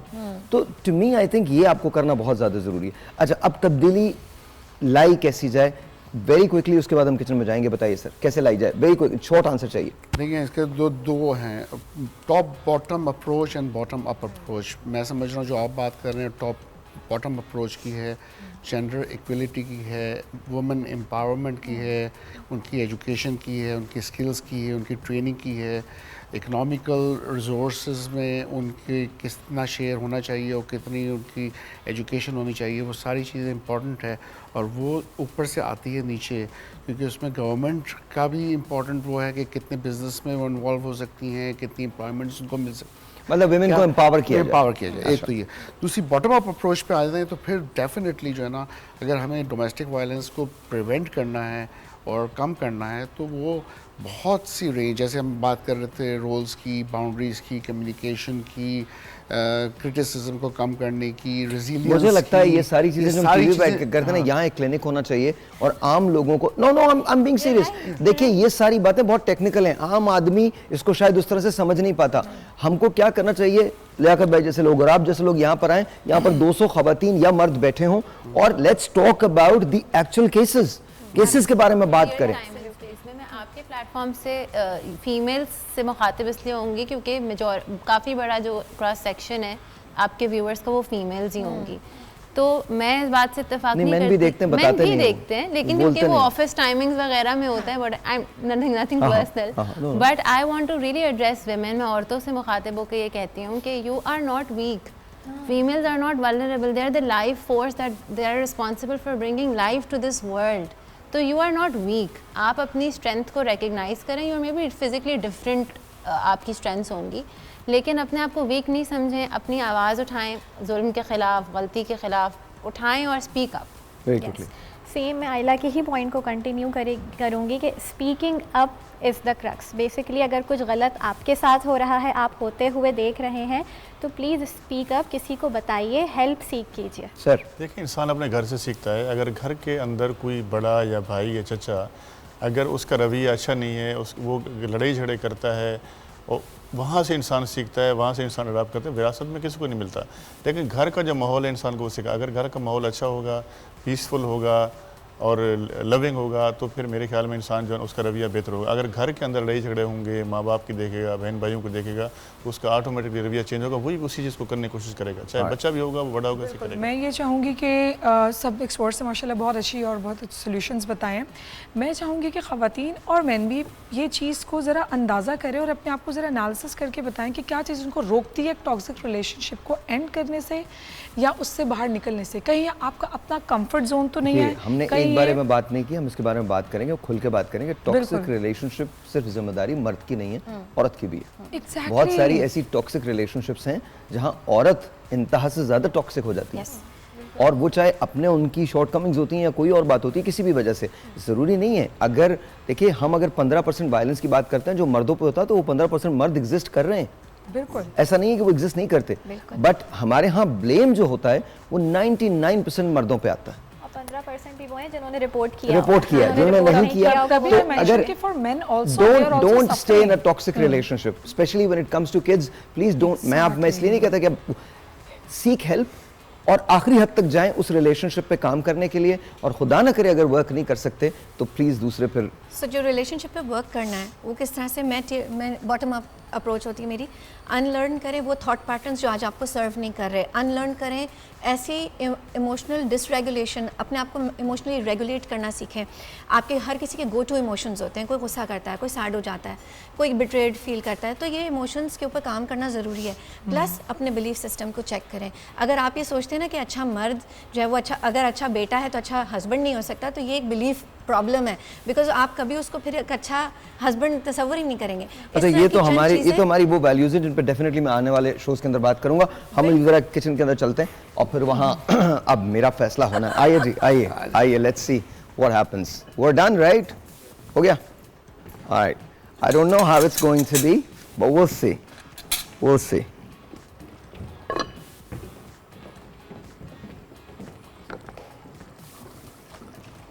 see. हमने चूंकि इसको राइस के लिए रखा है, इसलिए थोड़ा सा add this to it. अब ये जैसा भी है, अगर किसी ने कोई कंप्लेन की, पहले बता रहा हूँ, अगर किसी ने जरा सा भी मुझे बोला ना कि ये ठीक नहीं है, वो नहीं है, प्लीज आज के बाद वो कभी नहीं खाएगा। God help me.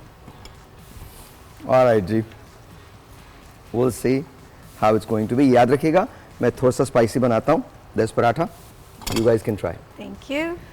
लियाकत भाई जी जी, देख लीजिएगा thank you. Paratha, and let's see ji.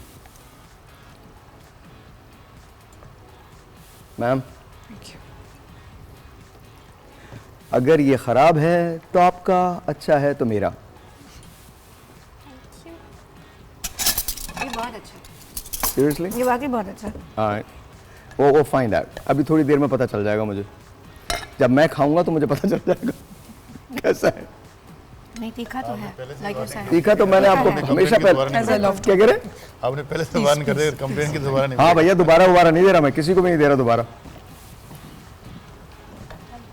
Where are you? Yeah, ये लीजिए। Paratha. Ma'am paratha. Ma'am paratha. All right जी। It's really good. नाश्ता है। It's really good. So I have no idea how it is. Very nice. Looks good, smells good. Looks good, smells good. I think it should be good then. Spicy but my favorite because I like spices. Spicy है लेकिन चल जाएगा ना? बिल्कुल चलेगा। Actually इसमें जो भी चीज़ें डाली गई हैं उनका फ्लेवर अलग आ रहा है, जो कि गोस्ट टू शो के बहुत ज़्यादा भुना हुआ नहीं है, उसकी अपनी इंटैक्ट है, न्यूट्रिएंट्स इंटैक्ट है। That's a good thing, Sahil. That's a good thing, Sahil. नहीं बोला क्या ना, कच्चा तो नहीं है ना? That's a good thing. नहीं मतलब ऐसा तो मुझे लग नहीं रहा कि कच्चा होना चाहिए, but I'm thinking कि राघव भाई एक खा लूँ, हम थोड़ा सा शेयर करूँ। Let's see. अभी मालूम चल जाएगा। Your own verdict. अल्लाह आप लोगों की मग़फ़िरत करे। मिर्चें हैं। I think spices की वजह से आप कह रहे हैं। No, but it's good though. Actually good. Really good. Not bad. चल जाएगा। ज़्यादा स्पाइसी है। That's true.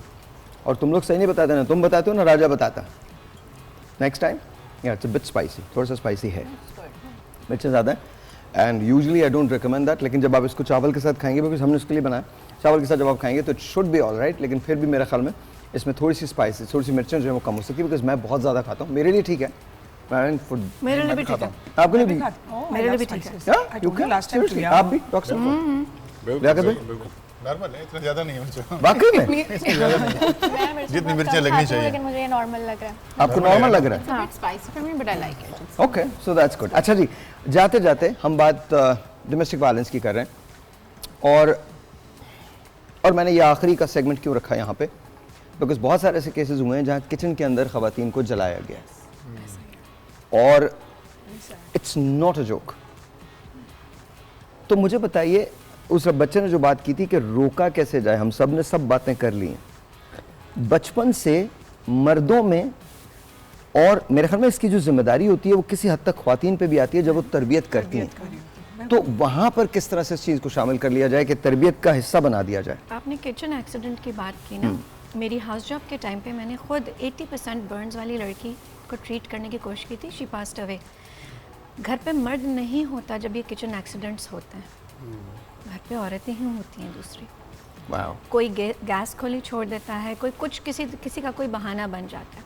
But I think ये बहुत ज़बरदस्त बात होगी कि आज रिफ्लेक्ट करें घर की बड़ी ख़वातीन घर की छोटी ख़वातीन से इंटरेक्शन कैसे कर रही हैं और उनका बिहेवियर क्या है, उनका गोल क्या है, क्या इस रिलेशनशिप पे काम करना है, नहीं करना है। साथ रहना है तो भाई हंस के भी रह सकते हैं, रो के भी रह सकते हैं। तो अगर साथ रहना है तो हंस के क्यों नहीं कोशिश करें, हंस के क्यों ना रह लें। नहीं, और मेरे ख्याल में अगर आपको अलग भी होना है, देखें बड़ी गलत बात हो जाएगी, बहुत सारे लोग इस शायद पर बुरा मान जाएंगे। देखें हुजूर, आप इसको कहीं लिख लीजिए, मैं अपने रेडियो शोज़ में अक्सर कहता हूँ, मेरे आर्काइव्स निकाल के चेक कर लीजिएगा, लिख लीजिए कि जो फैमिली हम आज देख रहे हैं, आज से 50 साल बाद वो वैल्यूज़ और वो फैमिलीज़ एग्जिस्ट नहीं करेंगी। इसलिए बहुत ज़रूरत है कि हम इसको सेवर करें। ये जो कुछ हमारे साथ आज है, कम से कम इसी को होल्ड ऑन कर लें। लेकिन उसके लिए बहुत ज़रूरी है, ये बात बहुत ज़रूरी है कि हम राइट रीज़न्स की वजह से रिलेशनशिप में रहें। वो राइट रीज़न्स क्या होते हैं, इस पे एक और शो होगा। थैंक यू गाइस जी, बहुत बहुत शुक्रिया। Thank you. आपसे मिलेंगे कल इंशाल्लाह, तब तक के लिए खुदा हाफिज़।